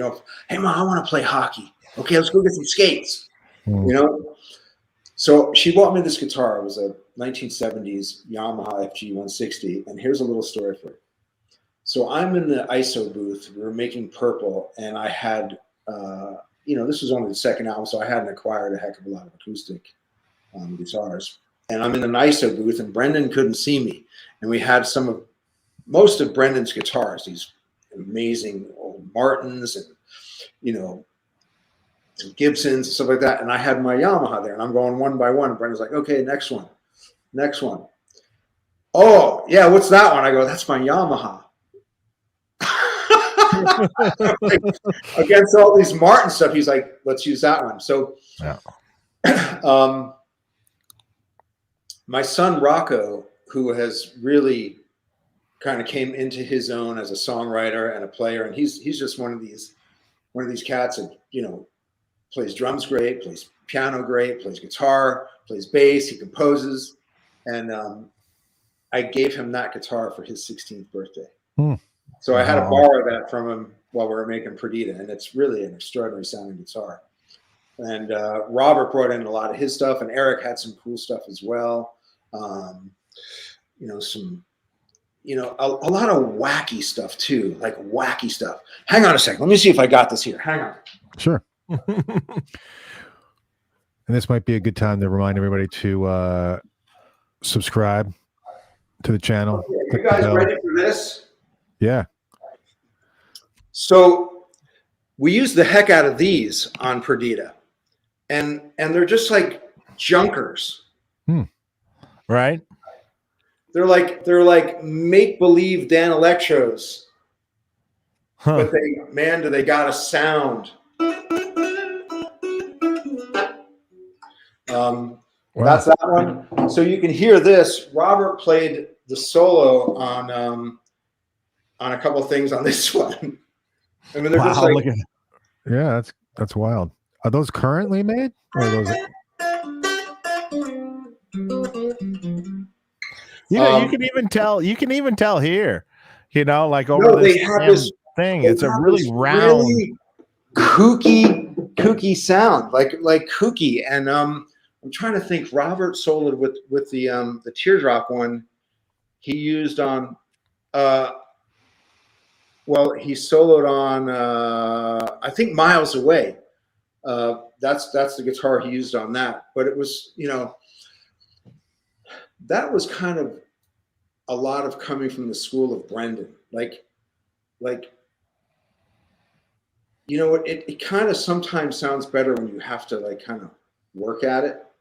Sure. Try to get, you got to work at it a little more. And these guitars are not by any means great playing guitars, and they just have this really unique sound that you couldn't get from a nice guitar. basically, right? I mean, they're just like these bombers. But boy, you get them in front of a microphone, and you're like, oh, that's very interesting sounding. Huh. Mm-hmm. That's cool. Eric Johnson, the great Eric Johnson, is here. Great show, guys. Thanks for the super chat. Saw Dean rock the house at Pain in the Grass 2018 with the Cult and Alice in Chains in Washington State. Dean, can you talk about your Les Pauls? Also, someone had asked before about pickups as well in your Les Pauls. Oh heck, man! You know what? I think we. Oh shucks, I'm not quite sure. I know they might have some. They're definitely Seymour Duncan pickups. They're definitely Seymour Duncan. I can't say enough about those guys. Boy, they've been really good to us over the years, and I think the Les Pauls have some Seymour Duncan pickups in them, or they might be original. I'm not sure. I'm sorry, but I will tell you, I don't know why, and these are really frowned upon. And they are really frowned upon, but my Les Pauls, for some reason, the guitar I spoke of earlier, the brand new Burst that I bought, I mean, I was a kid in 1978. I was 16, 17 years old, and I took the train up from my little town in New Jersey. I took the train up with a couple friends, and we went into Manhattan, and I had like 7 $100 bills on me in like 1978. And man, I don't know if you guys were ever in Manhattan in the 1970s. It was a fucking war zone. Yeah, I lived there. Right? Yeah. War zone. You know, man. Yeah, it's crazy. Who was the mayor? Was that Koch? Yeah, I think it was Koch. And that place was a war zone, man. And here we are, three little buckaroos, and I got like 7 big ones in my pocket. And we went up there with one thing in mind. I was going to buy my Burst Les Paul. And yeah, I bought that guitar in 1978. I still have the receipt for it. And for some reason, every Les Paul that came into my life thereafter, I don't know why, they're all 78s. They're all 78s. I was in Pittsburgh one time, the Wino one that I always play. I was in Pittsburgh and it was a 78 on the wall. I think I paid like $625 for it way back in the early 90s. I still use that guitar. The black one was one that I knew I was going to be going out on the road for Stone Temple Pilots. I didn't really have the bread to buy a new guitar, so I traded a guitar for it. This cat got the better part of the deal, believe me. I traded, I think it was a 64 or a 66 beautiful ES330. Oh, wow. Yeah, I had no choice, man. I needed a backup guitar. The band was just about to get rolling to go on the road. You were probably building my rack, Dave. I had no choice. I didn't have the bread to go buy a new guitar, so I traded somebody straight across for that. I traded a 330 for that black Les Paul, which I use to this day. But I'll tell you, I've switched over starting in 2019. And, you know, I can't say enough about this cat, is Bruce Nelson. Bruce has built me all of my guitars now because, honestly, I had some health issues back in 19. And, you know, those Les Pauls, man, they're like 13, 14 pounds. And I just, yeah, they're heavy they're heavy as heck. And Bruce built me some guitars that have roasted pine that not only just play better and intonate better, and they sound great, but I got like 5 pounds over my shoulder. And Bruce is an extraordinary luthier builder, and that's what I've been pretty much using lately. I mean, just you know, just going into rehearsal just the other day, I was driving rehearsal when I saw you just a couple weeks ago, Dave. Yeah. Bruce said, "Oh, he goes, I got something here for you." I'm like, "Oh, what do you got?" He goes, I built you another guitar. So pretty much everything I'm using right now is stuff he built, and he built me it's a roasted pine body, roasted maple neck with Lawler, the high output Lawlers in them. Mm-hmm. Roasted pine body, and it's the same kind of dimensions, the body, as like a special. Not real thick, like a Les Paul, a little thinner. And so this one that he built me, it's now has become, as of last week, it's my main guitar for the night. I've replaced one of Bruce's guitars with my main black Les Paul. Gotcha. And, so when you went into those Les Pauls, they start to cut off my circulation, for goodness sakes. I mean, they're heavy. I think Jimmy attributes some spinal issues to toting one of those for, you know, decades. Yeah, there's no doubt. Absolutely. I always wondered how Jimmy Page played them, and then With also the little thin strap. Yeah, thin strap, and it was hanging down to his knees. Like, geez. I know. Well, his arms were so long, right? Yeah, it's true. Yeah, it's true. Well, Bruce actually answered me on the pickups. Oh, we lost Dean. Oh, he just dropped off. He'll be back. I'm sure of it. Yes. There he is. Oh, sorry, guys. You there? Yeah. Yep. That was weird. What? Yeah, it happened happens sometimes. I'm glad you're back, though. Well, Bruce, I actually texted Bruce while we were on here, and I guess what pickups are in Dean's guitars? Did he answer you back? Yeah, he did. Actually, the 78 was just stock Gibson. Okay. On that one at least, and then I asked him all of them, and then he How started. good is that? Oh wait, here we go. The 78 Les Paul are stock. We have a B rig that sometimes gets used in South America, and those were weight relief Les Pauls from the 2000s. I put Duncan Jazz in those. There you go. Okay, there you go. Very cool. There you Oh wait, there's more coming. Okay. Go ahead, ask. It's gonna take a second. Solar Warden, thanks for the super chat. Yo, Dean, why the Demeter TGP3? How did you get into it? What characteristics do you like about that preamp? And what are your favorite power tubes? Oh, there it is. Yep. That's my main guitar now. Cool. That's nice and cool. light. Yeah. Roasted pine. That looks great. Really light. Yeah. And it That plays great. so great. And the chordings that I generally use, if the guitar is ever so slightly out of tune, God, it just doesn't sound good. And his guitars intonate really beautifully, and all those kooky chords that I play kind of ground out. There's nothing worse than when it's just like a little out of tune. It just drives me up a wall, man. Right. Yeah, especially when you're doing those types of chords. Especially those chords. Oh my God. Yeah. Yeah. Like cats scratching on glass or something. Why the Demeter TGP3? Well, how did you get one into it? What characteristics do you like about the preamp?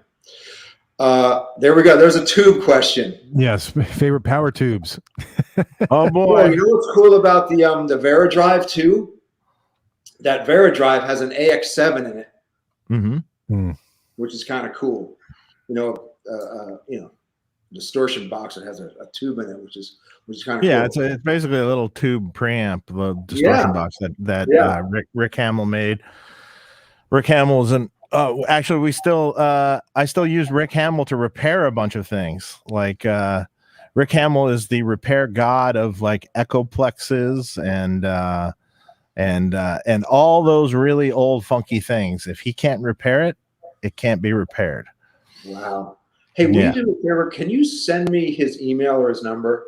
Yeah, sure. I got to call that cat, man. I haven't spoken to him in years because I used to live in San Diego, and that's where he was at. Yep. And still there. He's still down there. Yeah, still down there. He's a sweetheart, man. And he just, man, I'm still using that Veradrive. Okay, so back to the TGP3. I use it because it sounds great. I understand why they said that, because it was sort of an oddball out back when all the preamps were the rage. It was slightly the oddball out. Yours sounds particularly good, I think. I don't know. Maybe he changed. I don't know. Well, again, the first one I had, I think, was one of the first 10 made. Yeah. And I have like 6 of them now. I just was buying them every time I saw them. And a couple of them are like, I think the first one I bought is definitely one of the top 10 made. And I have 2 of them that are definitely within the top 20. But they sound great. And I don't know what it would sound like with something else. But as I said, man, in conjunction with that VHT, it works for me. It gives me everything I need. And then the IntelliVerb too is so rich and vibey. It's got, when I heard it again, when I redid those racks, I'm like, because I hadn't heard an IntelliVerb for years, and I heard that and I was like, man, that sounds good.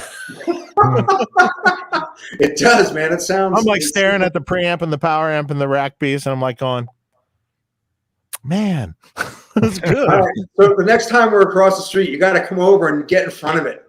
You got to come over. Yeah, okay. Oh man, man, it makes your teeth rattle, man. Yeah, wow. It's really cool. Yeah, on the thing Bruce added, he goes, the reason he picked the jazz pickup because it was the closest pickup he could find that was like the pickups in the 78. He's those mid 7.6K ish reading with Alnico 5. So that's why he I have picked it. no idea what that means. Perfect. Some people out there do, and now you got the explanation. Yeah. That's great. Jonathan Linton, thanks for the super chat. Hey, Dean, huge STP fan from Taiwan. Wow. Could you please tell us what the amp and effects chain was for Plush? The rack. It was that rack. Mm-hmm. It was that rack. And I'm sorry.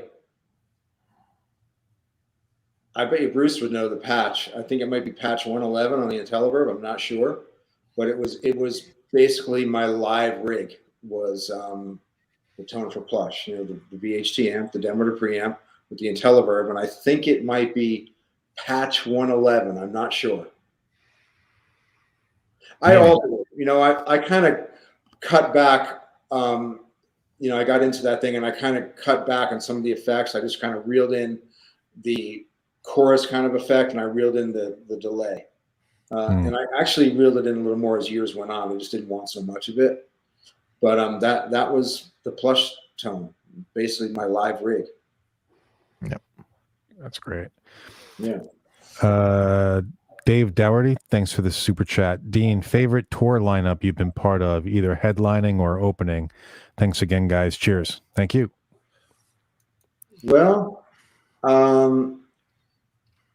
it's never fun to be the opening act, especially when you're out with Aerosmith. STP toured with Aerosmith when STP was, selling records and doing pretty good business on our own, but we just, chose to open up for Aerosmith on a couple of tours actually. And, it was obvious that it didn't matter too much who we were at the time, which was a pretty a fairly well-known act, Stone Temple Pilots. And this is in the day with Scott, and we were really just the opening act when we were up with a band like Aerosmith. Like people were still filing in. Mm-hmm. A lot of people were messing with their cell phones, and it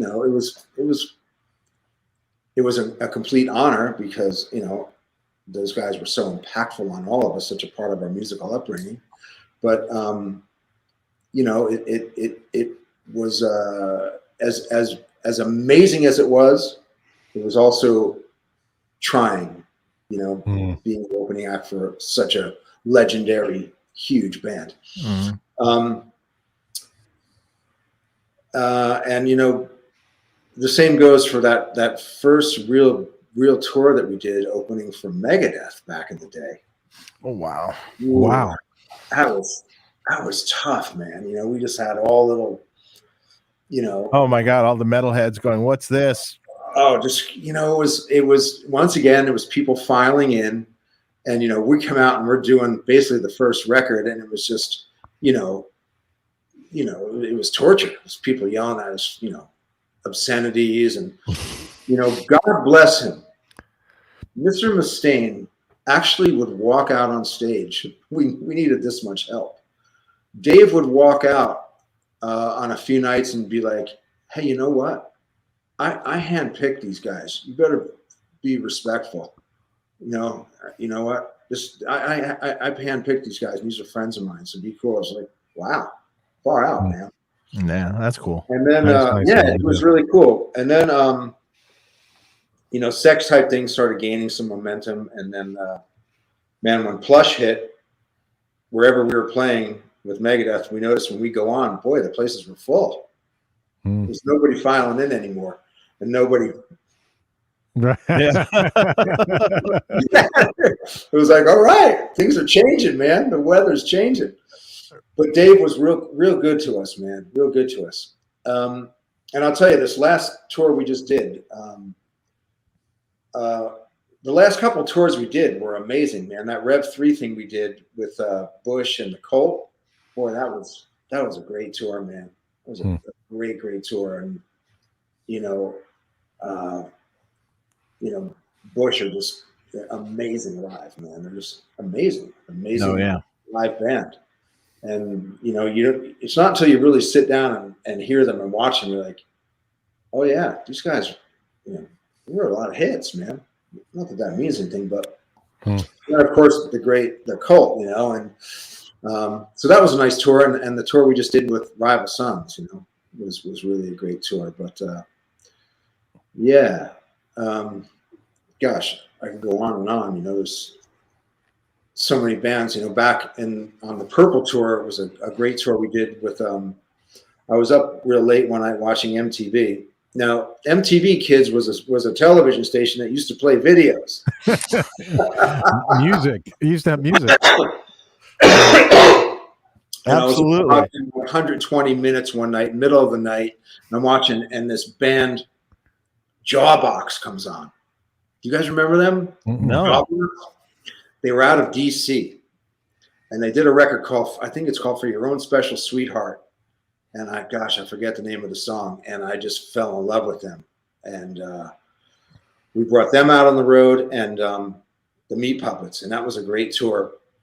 And prior to that tour, we brought out the great Flaming Lips on their second album. Oh wow! Which was a great tour. And Ronald Jones was in the band at the time. Their other guitar player, Ronald Jones, and he left the band just after that record. But phenomenal band. Like Steven Droz in that band is. Boy, he's one of those cats I could add to the list. It's just plugged in, man. Electric guy, just multi-instrumentalist, very, very talented. Really good. That's great. James Maxwell, thanks for the super chat. How cool. I just got home from my gig and Tone Talk is live, the best show on YouTube. Hey, thank you. Nice job, fellas. The best show on YouTube. There's a lot to watch on YouTube. We applaud all you guys that watch this show because sometimes these shows are very long. Yeah. We're coming up on 2 hours. I agree. And that's not even close to long. We've done 4-hour shows. Yeah. It's been. Yeah. Really? Yeah. Oh, yeah. If you ever want to watch a very, very amusing, shall we say, high test show, as you put it, you watch the episode I did with Jakey Lee.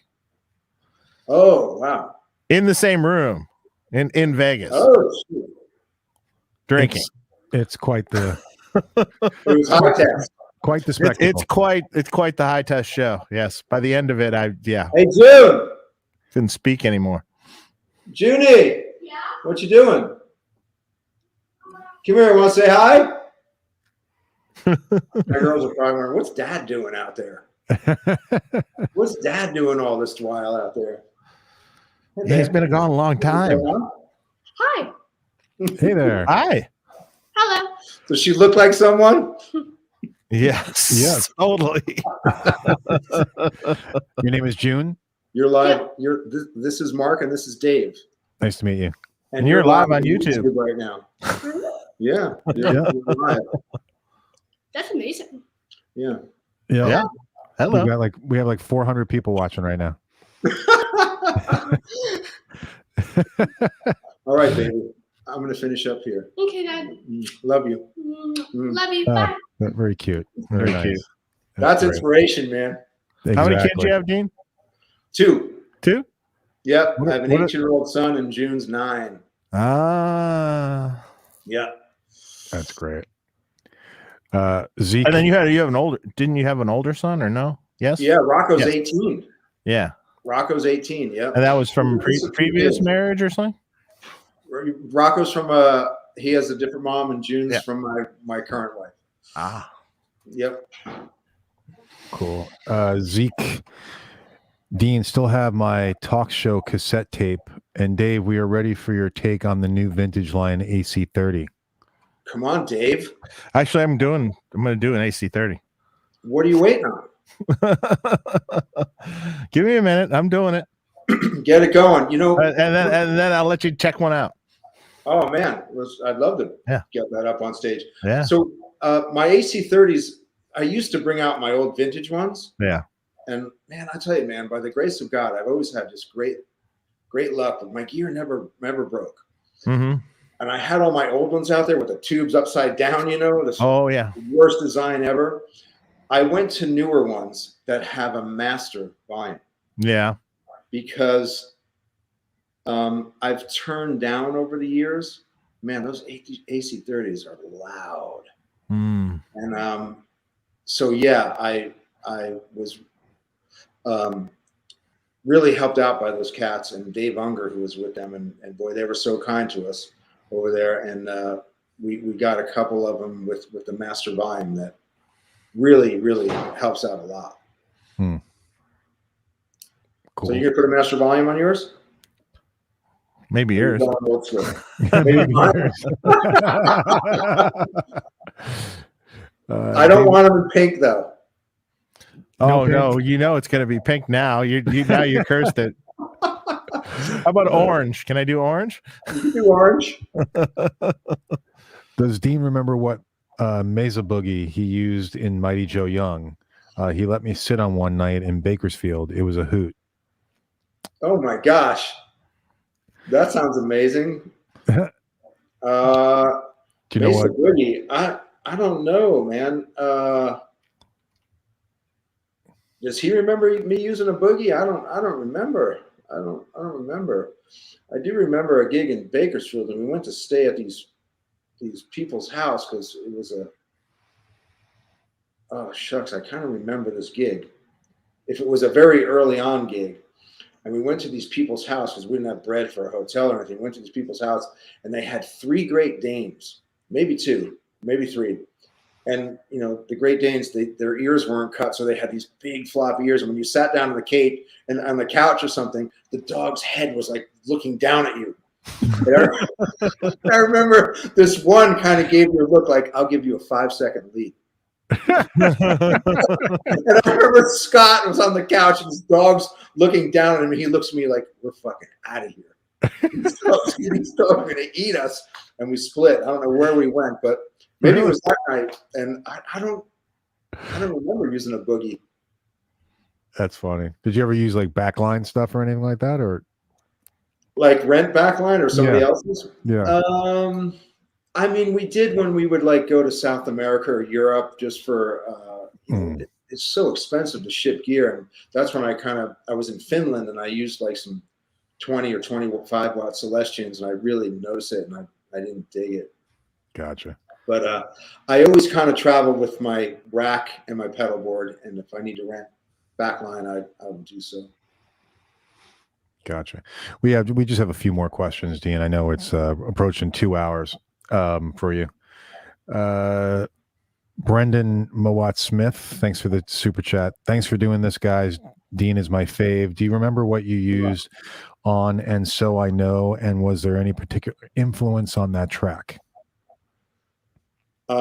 Yeah, the guitar I used on So I Know is sitting right in the corner of my dining room here. It's a 1952 ES-295.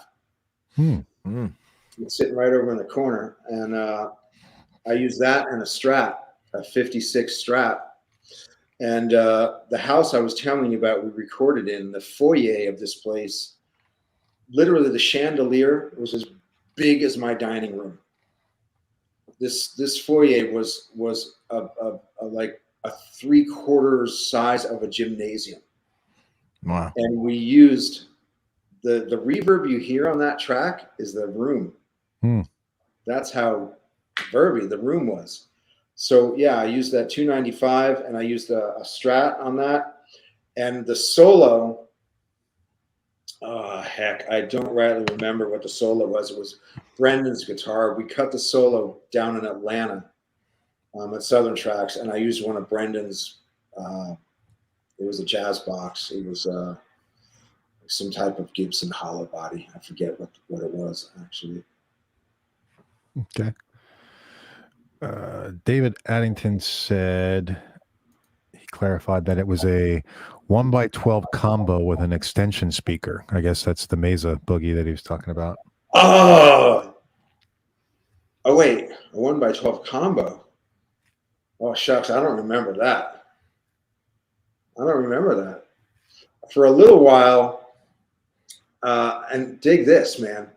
For a little while, my speakers stereo for playing the Coconut Teaser and Lingerie and Bakersfield, I was using those Mesa Boogie 112 boxes. Mm-hmm. Remember those? Yeah, the little ones. Yep. You know what happened to mine? No. I gave them to my friend Alan Holdsworth. Oh shit. Alan lived in San Diego. And Yeah. we were introduced and we hung out. We hung out from time to time, and boy, he was fun, man. He liked his beer. He turned down Donald Fagen because he was trying to perfect this thing called the Fizz Buster. Yes, I remember. Yes. And yeah, and Gordon Beck was there when Alan did some records with Gordon, and Gordon said, it took Fagen a long time to muster up to call Alan to come out on the road, and Holdsworth was like, I'm kind of working on this Fizz Buster to cut down the fizz when he poured his beer. I was like, yeah, out of the tap. Yep. Yeah. Yep. Yeah. A few more super chats that we got. Dylan Ryan was wondering what were some of your favorite guitarists of post-punk goth era, if any. Also thought the early STP albums were darker and was wondering if any of those bands were an influence. Post-punk goth era. Post-punk and goth era. Hmm. I mean, would The Cure fall into that? Smiths? Didn't you talk about the Smiths? Smiths, yeah, Smiths. I love what Johnny was doing. Absolutely love, man. Really love Johnny Marr and all that he was doing. And like I said, man, that was like an event when a new Smiths record was coming out. I was in line to buy it, and actually had the opportunity to see those guys a couple times. And again, I never owned a Cure record, but I surely loved and love all that they did, and just some of those songs are just really emotionally get me, some of that Cure stuff. I don't know who else falls into that category, honestly. I don't know who else to even think about. Help me out, fellas. Who else would that be? Post-punk goth era. Geez, I don't know. Would like stuff like Mission UK fall into that, or I know a song. Jesus and the Mary Chain? Does that fall into that? Yeah, I can't say I really knew any of that stuff, but there's a song that I really do love, "Under the Milky Way Tonight" by The Church. Oh yeah. Great song, man. Great song. That era of music, I really didn't. I kind of missed it. I was really. I kind of never left my. I am such a prog freak. Like I kind of. Oh, that's why you and Steve get along. Right. Steve Stevens. He loves prog. Super prog freak. And Tom too. Like that's what we had to, talk about a lot, and yeah, I mean those Yes records, man. Yeah. Amazing. The great John Anderson, Steve Howe. I mean, I had the fortune of seeing those guys a few times, seeing Yes and Chris Squire, and oh my gosh, man, that band was a real. Those records really mean a lot to me, and the Genesis stuff and the Gabriel stuff, and I really followed the careers of people in those bands too. Like I followed Bruford's career, like the record he did with Holdsworth and Jeff Berlin and Dave Stewart. One of a kind, the Bruford stuff, and then I followed a lot of where Holdsworth went, like the IOU stuff, and then what he did in UK, like that UK record with Bruford and Jobson and Wetton and Allen. Man, that's one of my favorite records. So I really I think I more or less stayed in that world during that post-punk prog thing. And I was a late bloomer coming to the punk thing, of course. I really was a late bloomer, and I definitely appreciated it more later in life than when it was happening. And I will tell you, because I'm a little older than you fellas, there was a couple of brothers in my high school that were just hip as heck, man. They always had these cool clothes, and they always had like great guitars. The younger one was a bass player, and the older one was the guitar player. And they was, Tim had a Les Paul, and Pat had like, the big like EBS bass, Gibson bass, and they're always dressed so cool, and like, and then when Nevermind the Bollocks came out, like the younger brother came into school one day with a Nevermind the Bollocks shirt, and he had a dog collar with a lock. I was just like, holy shit, man. The winds of change are blowing, man. Wow. But so he went from wearing like knee-high, moccasins and bell bottoms to like came in like, and I was just like, oh my goodness, this is what's happening here. And of course, I'll tell you, who really introduced me and I lived with that was Scott. Scott was really, and this will make sense now when you see Scott and you're going to think of this, man, he was really taken back by Lydon. He loved Lydon, man. That makes sense now. Right? Over the years, a lot of the looks and the vibe, I can see that for sure. Yeah, he loved Lydon, man. Yeah. And I'll tell you, one of the high points, I've been very fortunate to do some really, really nice things in my career. And one of the highlights for both Scott, and I could feel how excited he was we played the Gibson Amphitheater. Remember that place? Mm-hmm. Universal there? Yeah. Great venue. Yeah. Jonesy came up one night and we did Bodies. Yeah. Jonesy.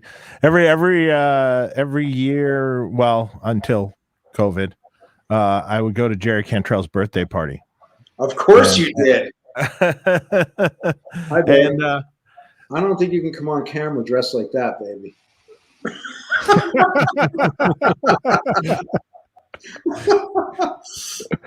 and Jonesy was always there, so and Brendan's been there too, a few times, and I remember one time I walk in and at the table is Jonesy, and there's this guy, Jonesy, Steve Perry.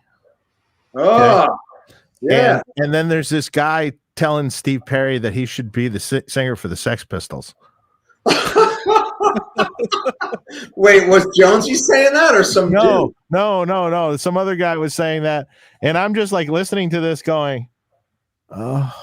Not believing what you're hearing, right? But I can't believe what I'm hearing. Another time I walk in, it was always an interesting mix of people. I mean, Steven Tyler's been there, but another time I walk in and it's Billy Duffy, Brendan O'Brien, and Wayne Kramer having a discussion on his couch. Oh my God, like a weird mix of like, fun stuff. It's always interesting. I went to one of Cantrell's party many years ago, and he always lets me know he's having it, and I'm gonna go. We got to go to the next one, man. The next one. Generally it's in March or April or something. March-ish, around March generally. So maybe it'll happen this year. Maybe. We'll see. Right. I'd like it to happen. That'd be fun. Hey, quick question. I love those guys, man. I love. It's always so fun when we kind of all get together at one of these festivals or something, and it's always, with a lot of bands like that, there's always a lot of kind of mumbo jumbo bouncing around and some ego, man. But there's just some bands that kind of we get with. It's pleasant. It's just really pleasant. Right. It's just so, and there's definitely when we run into the Chains cats, man, it's just so fun and so nice and feels like home, Right. Right. It doesn't feel like competition or. No. Right. That's great. So there were a couple of other super chats before we let you go, Dean, if that's cool with you. Yeah. So the first was from Eric Fraser. Did you take any lessons? No, never took lessons. Cool. Mike in Miami said, originally a Monmouth County, Jersey boy, saw you guys at the Garden State Art Center in 2010. You guys killed it. Great show. The tone was spot on. And then Eric Fraser said, Dean, do you recall any kind of bizarre guitar rig setups in the studio where you were like, wow, I can't believe we captured that? Well, heck, I don't know. It's more about just, we spoke of this earlier. It's just, it's really about being in front of the speakers, and I mean, for me anyway, I'm sure it's different for so many, and it's all about what you're going for and what you want to cop. It's what you want to get, and it can be, something is so gentle and maybe even strumming with your thumb, because the thumb can give you such a different sound than a pick. Mm-hmm. And I know Bukovac will use every part of his pick. He'll use the shoulder, the top of the pick, and it's just about getting that tonality to really speak within the song. And it could be like, man, you could have a hacksaw where you're just like grinding it, about to break every string on it, or something as gentle as, just touching it with your thumb. Right. So yeah, it's more about that, and just kind of nailing the performance aspect of it, just capturing this great performance, or maybe it's not so great, but it has a vibe. Mm-hmm. Right. So a question from Eric Johnson. Did Dean ever use Motor City pickups? I don't know of them. He said he heard a rumor that you did. I think you might have. I was just thinking back to that too for a second. I think Bruce tried some or something with you once. Oh, I'll ask Bruce. That's so funny. Yeah, I think there was one or something. Yeah. And then Tracy Norton. I missed Tracy. Dean, speaking of records, anything in your record collection that would raise an eyebrow with your friends, bandmates, that has an impact on your writing or playing ear?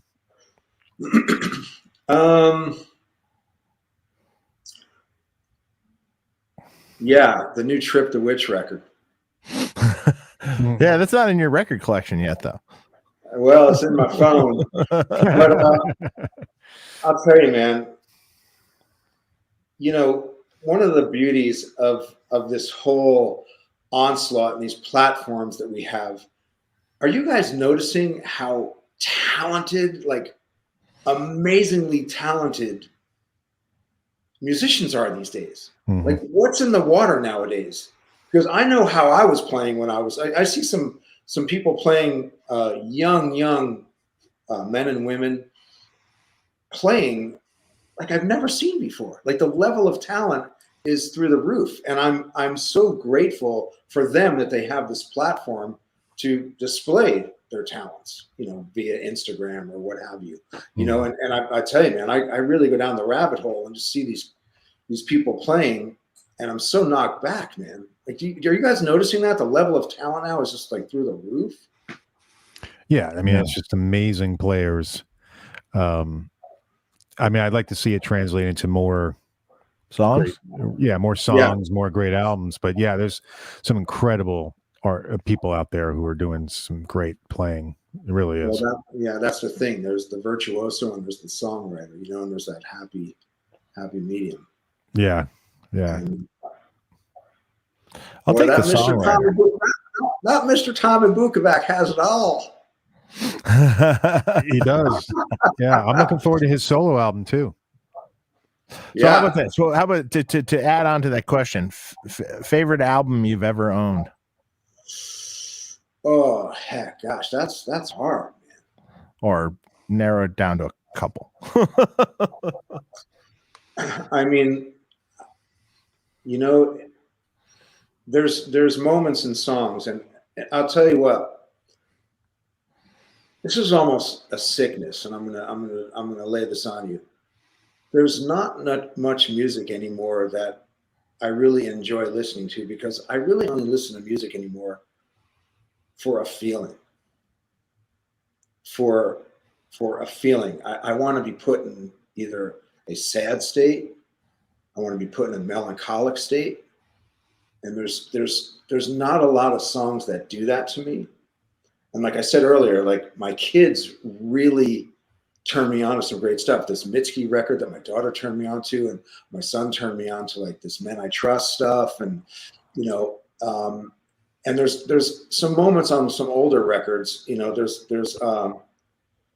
like a few things off the early Yes albums that really put me in this frame of mind, this state where it almost evokes this, like, this feeling, this very deep feeling. I'm really moved by it. And unless I cop that feeling, I'm not interested in hearing it.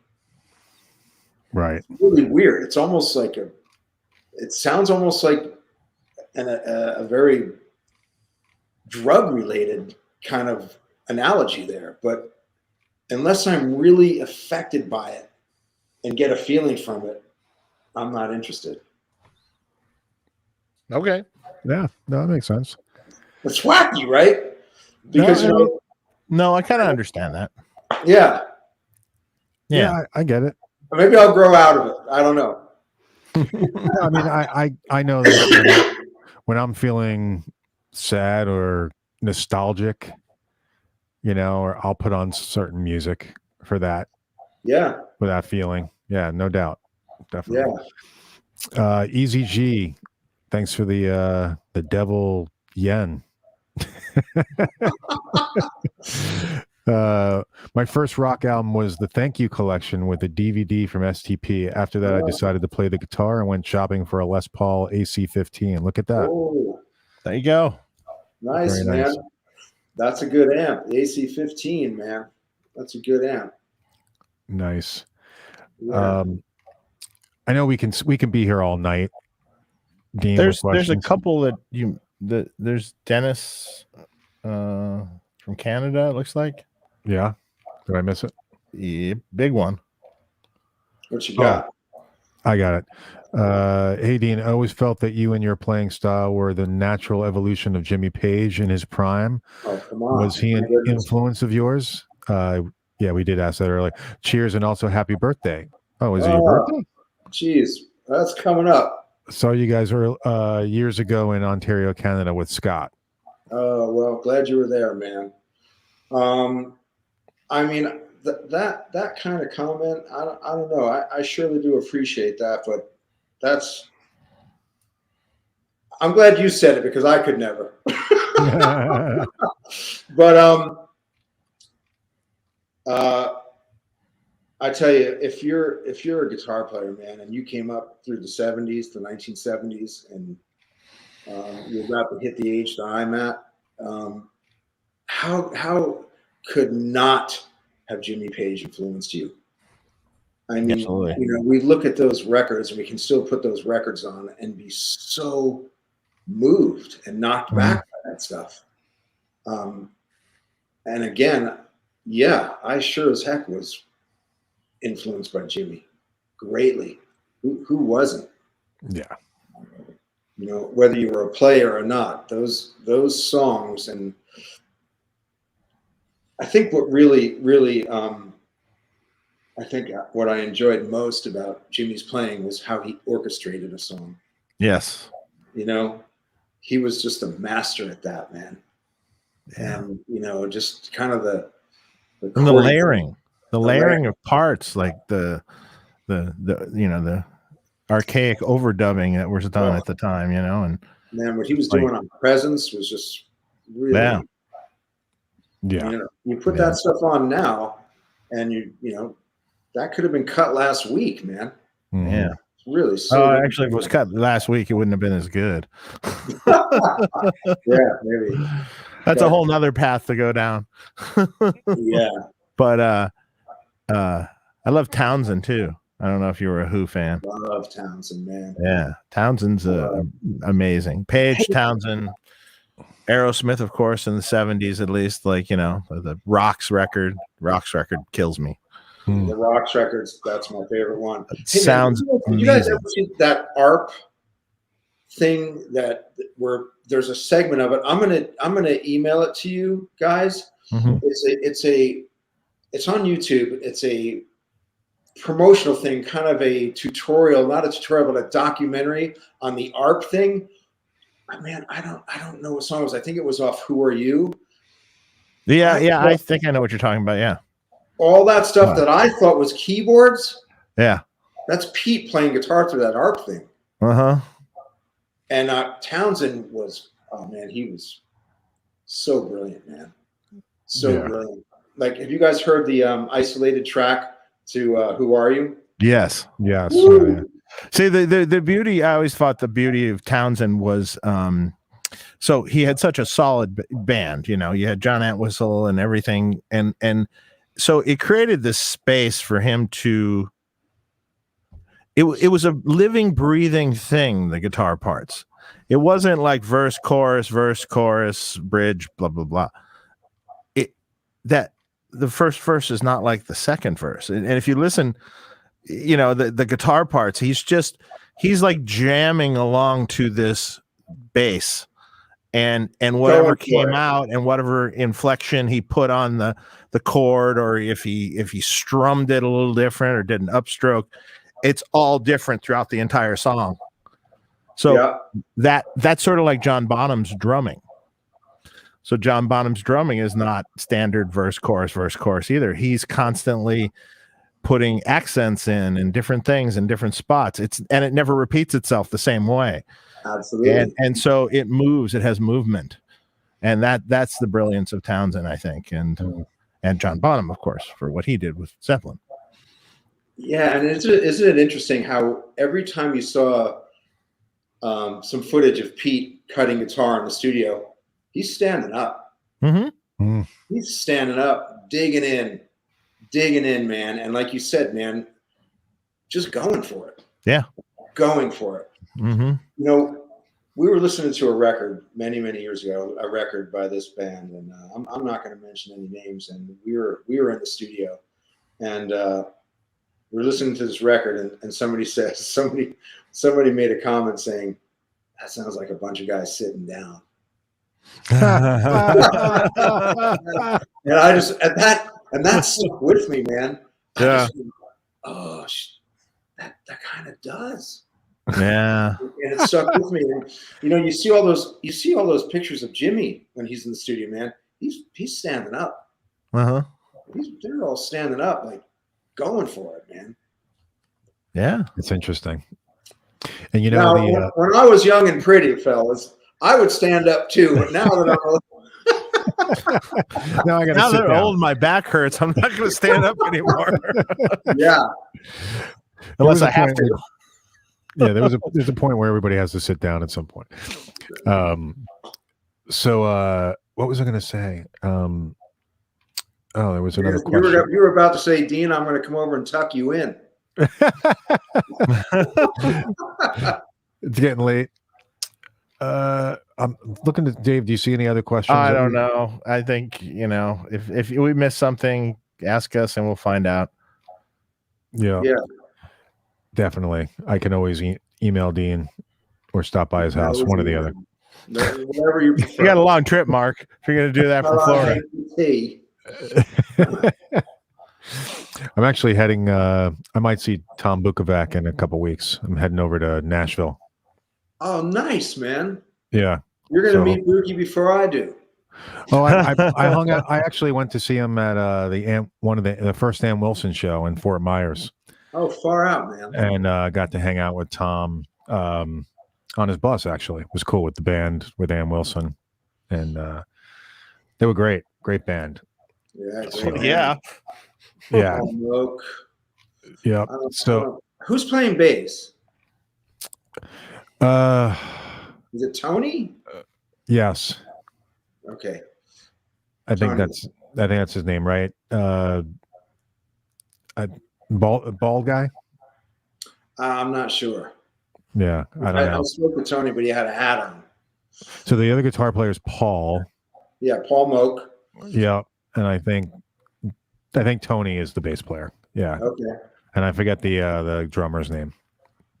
So, but really good band. They were great. Good band. And I know they're continuing to. He's doing a show tonight, or had one.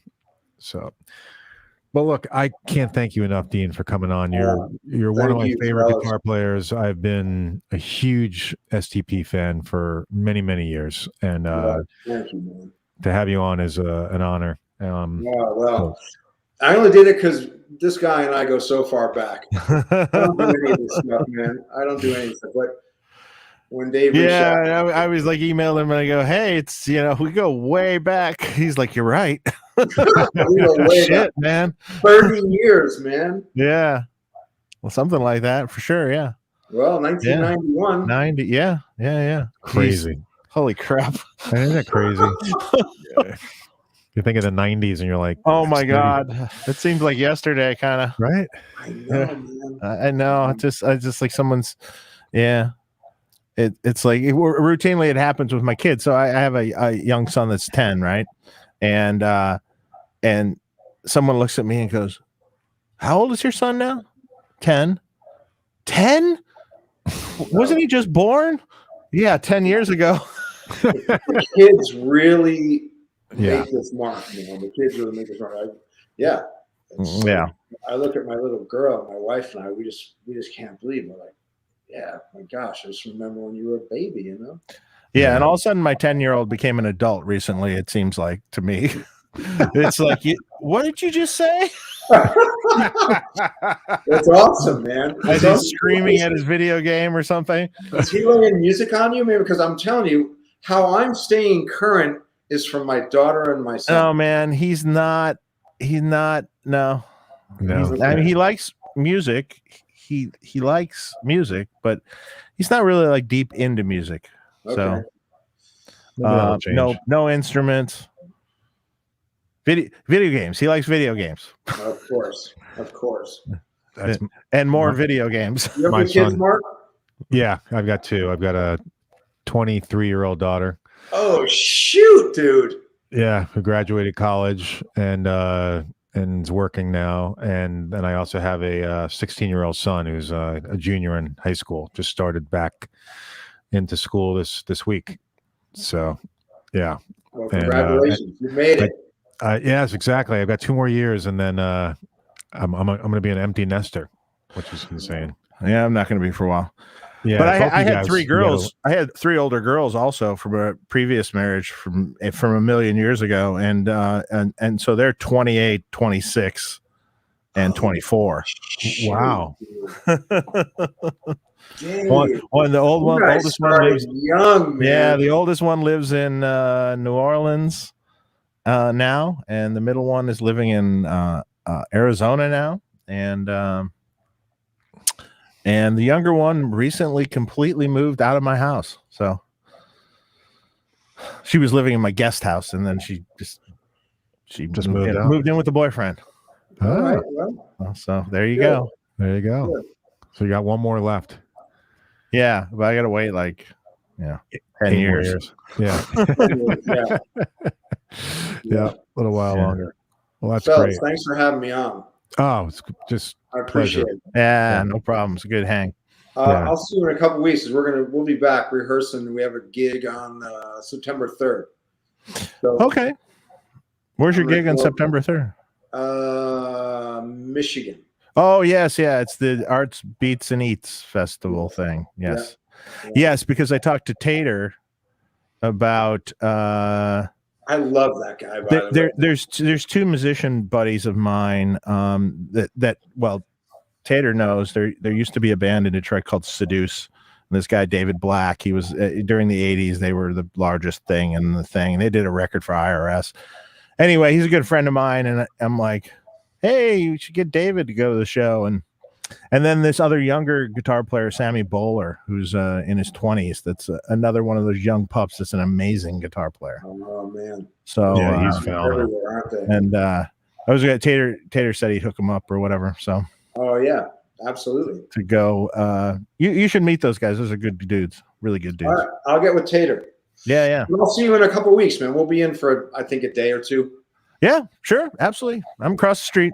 Yep. I know where everybody- we are.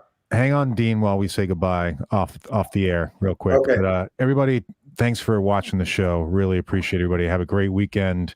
And we'll be back next weekend, next Saturday. Dave and I will do a Ask Dave question show again. Number 3. Yeah, we're gonna try to make that a regular thing, kind of in between shows. So on an ongoing basis, because it seems to be people like it. So yeah. So we'll be back next week. Secrets, Dave. They want all your secrets, man. they want all the secrets. So hang on one second, Dean. Take care, All right. everybody. Bye, everybody. Bye.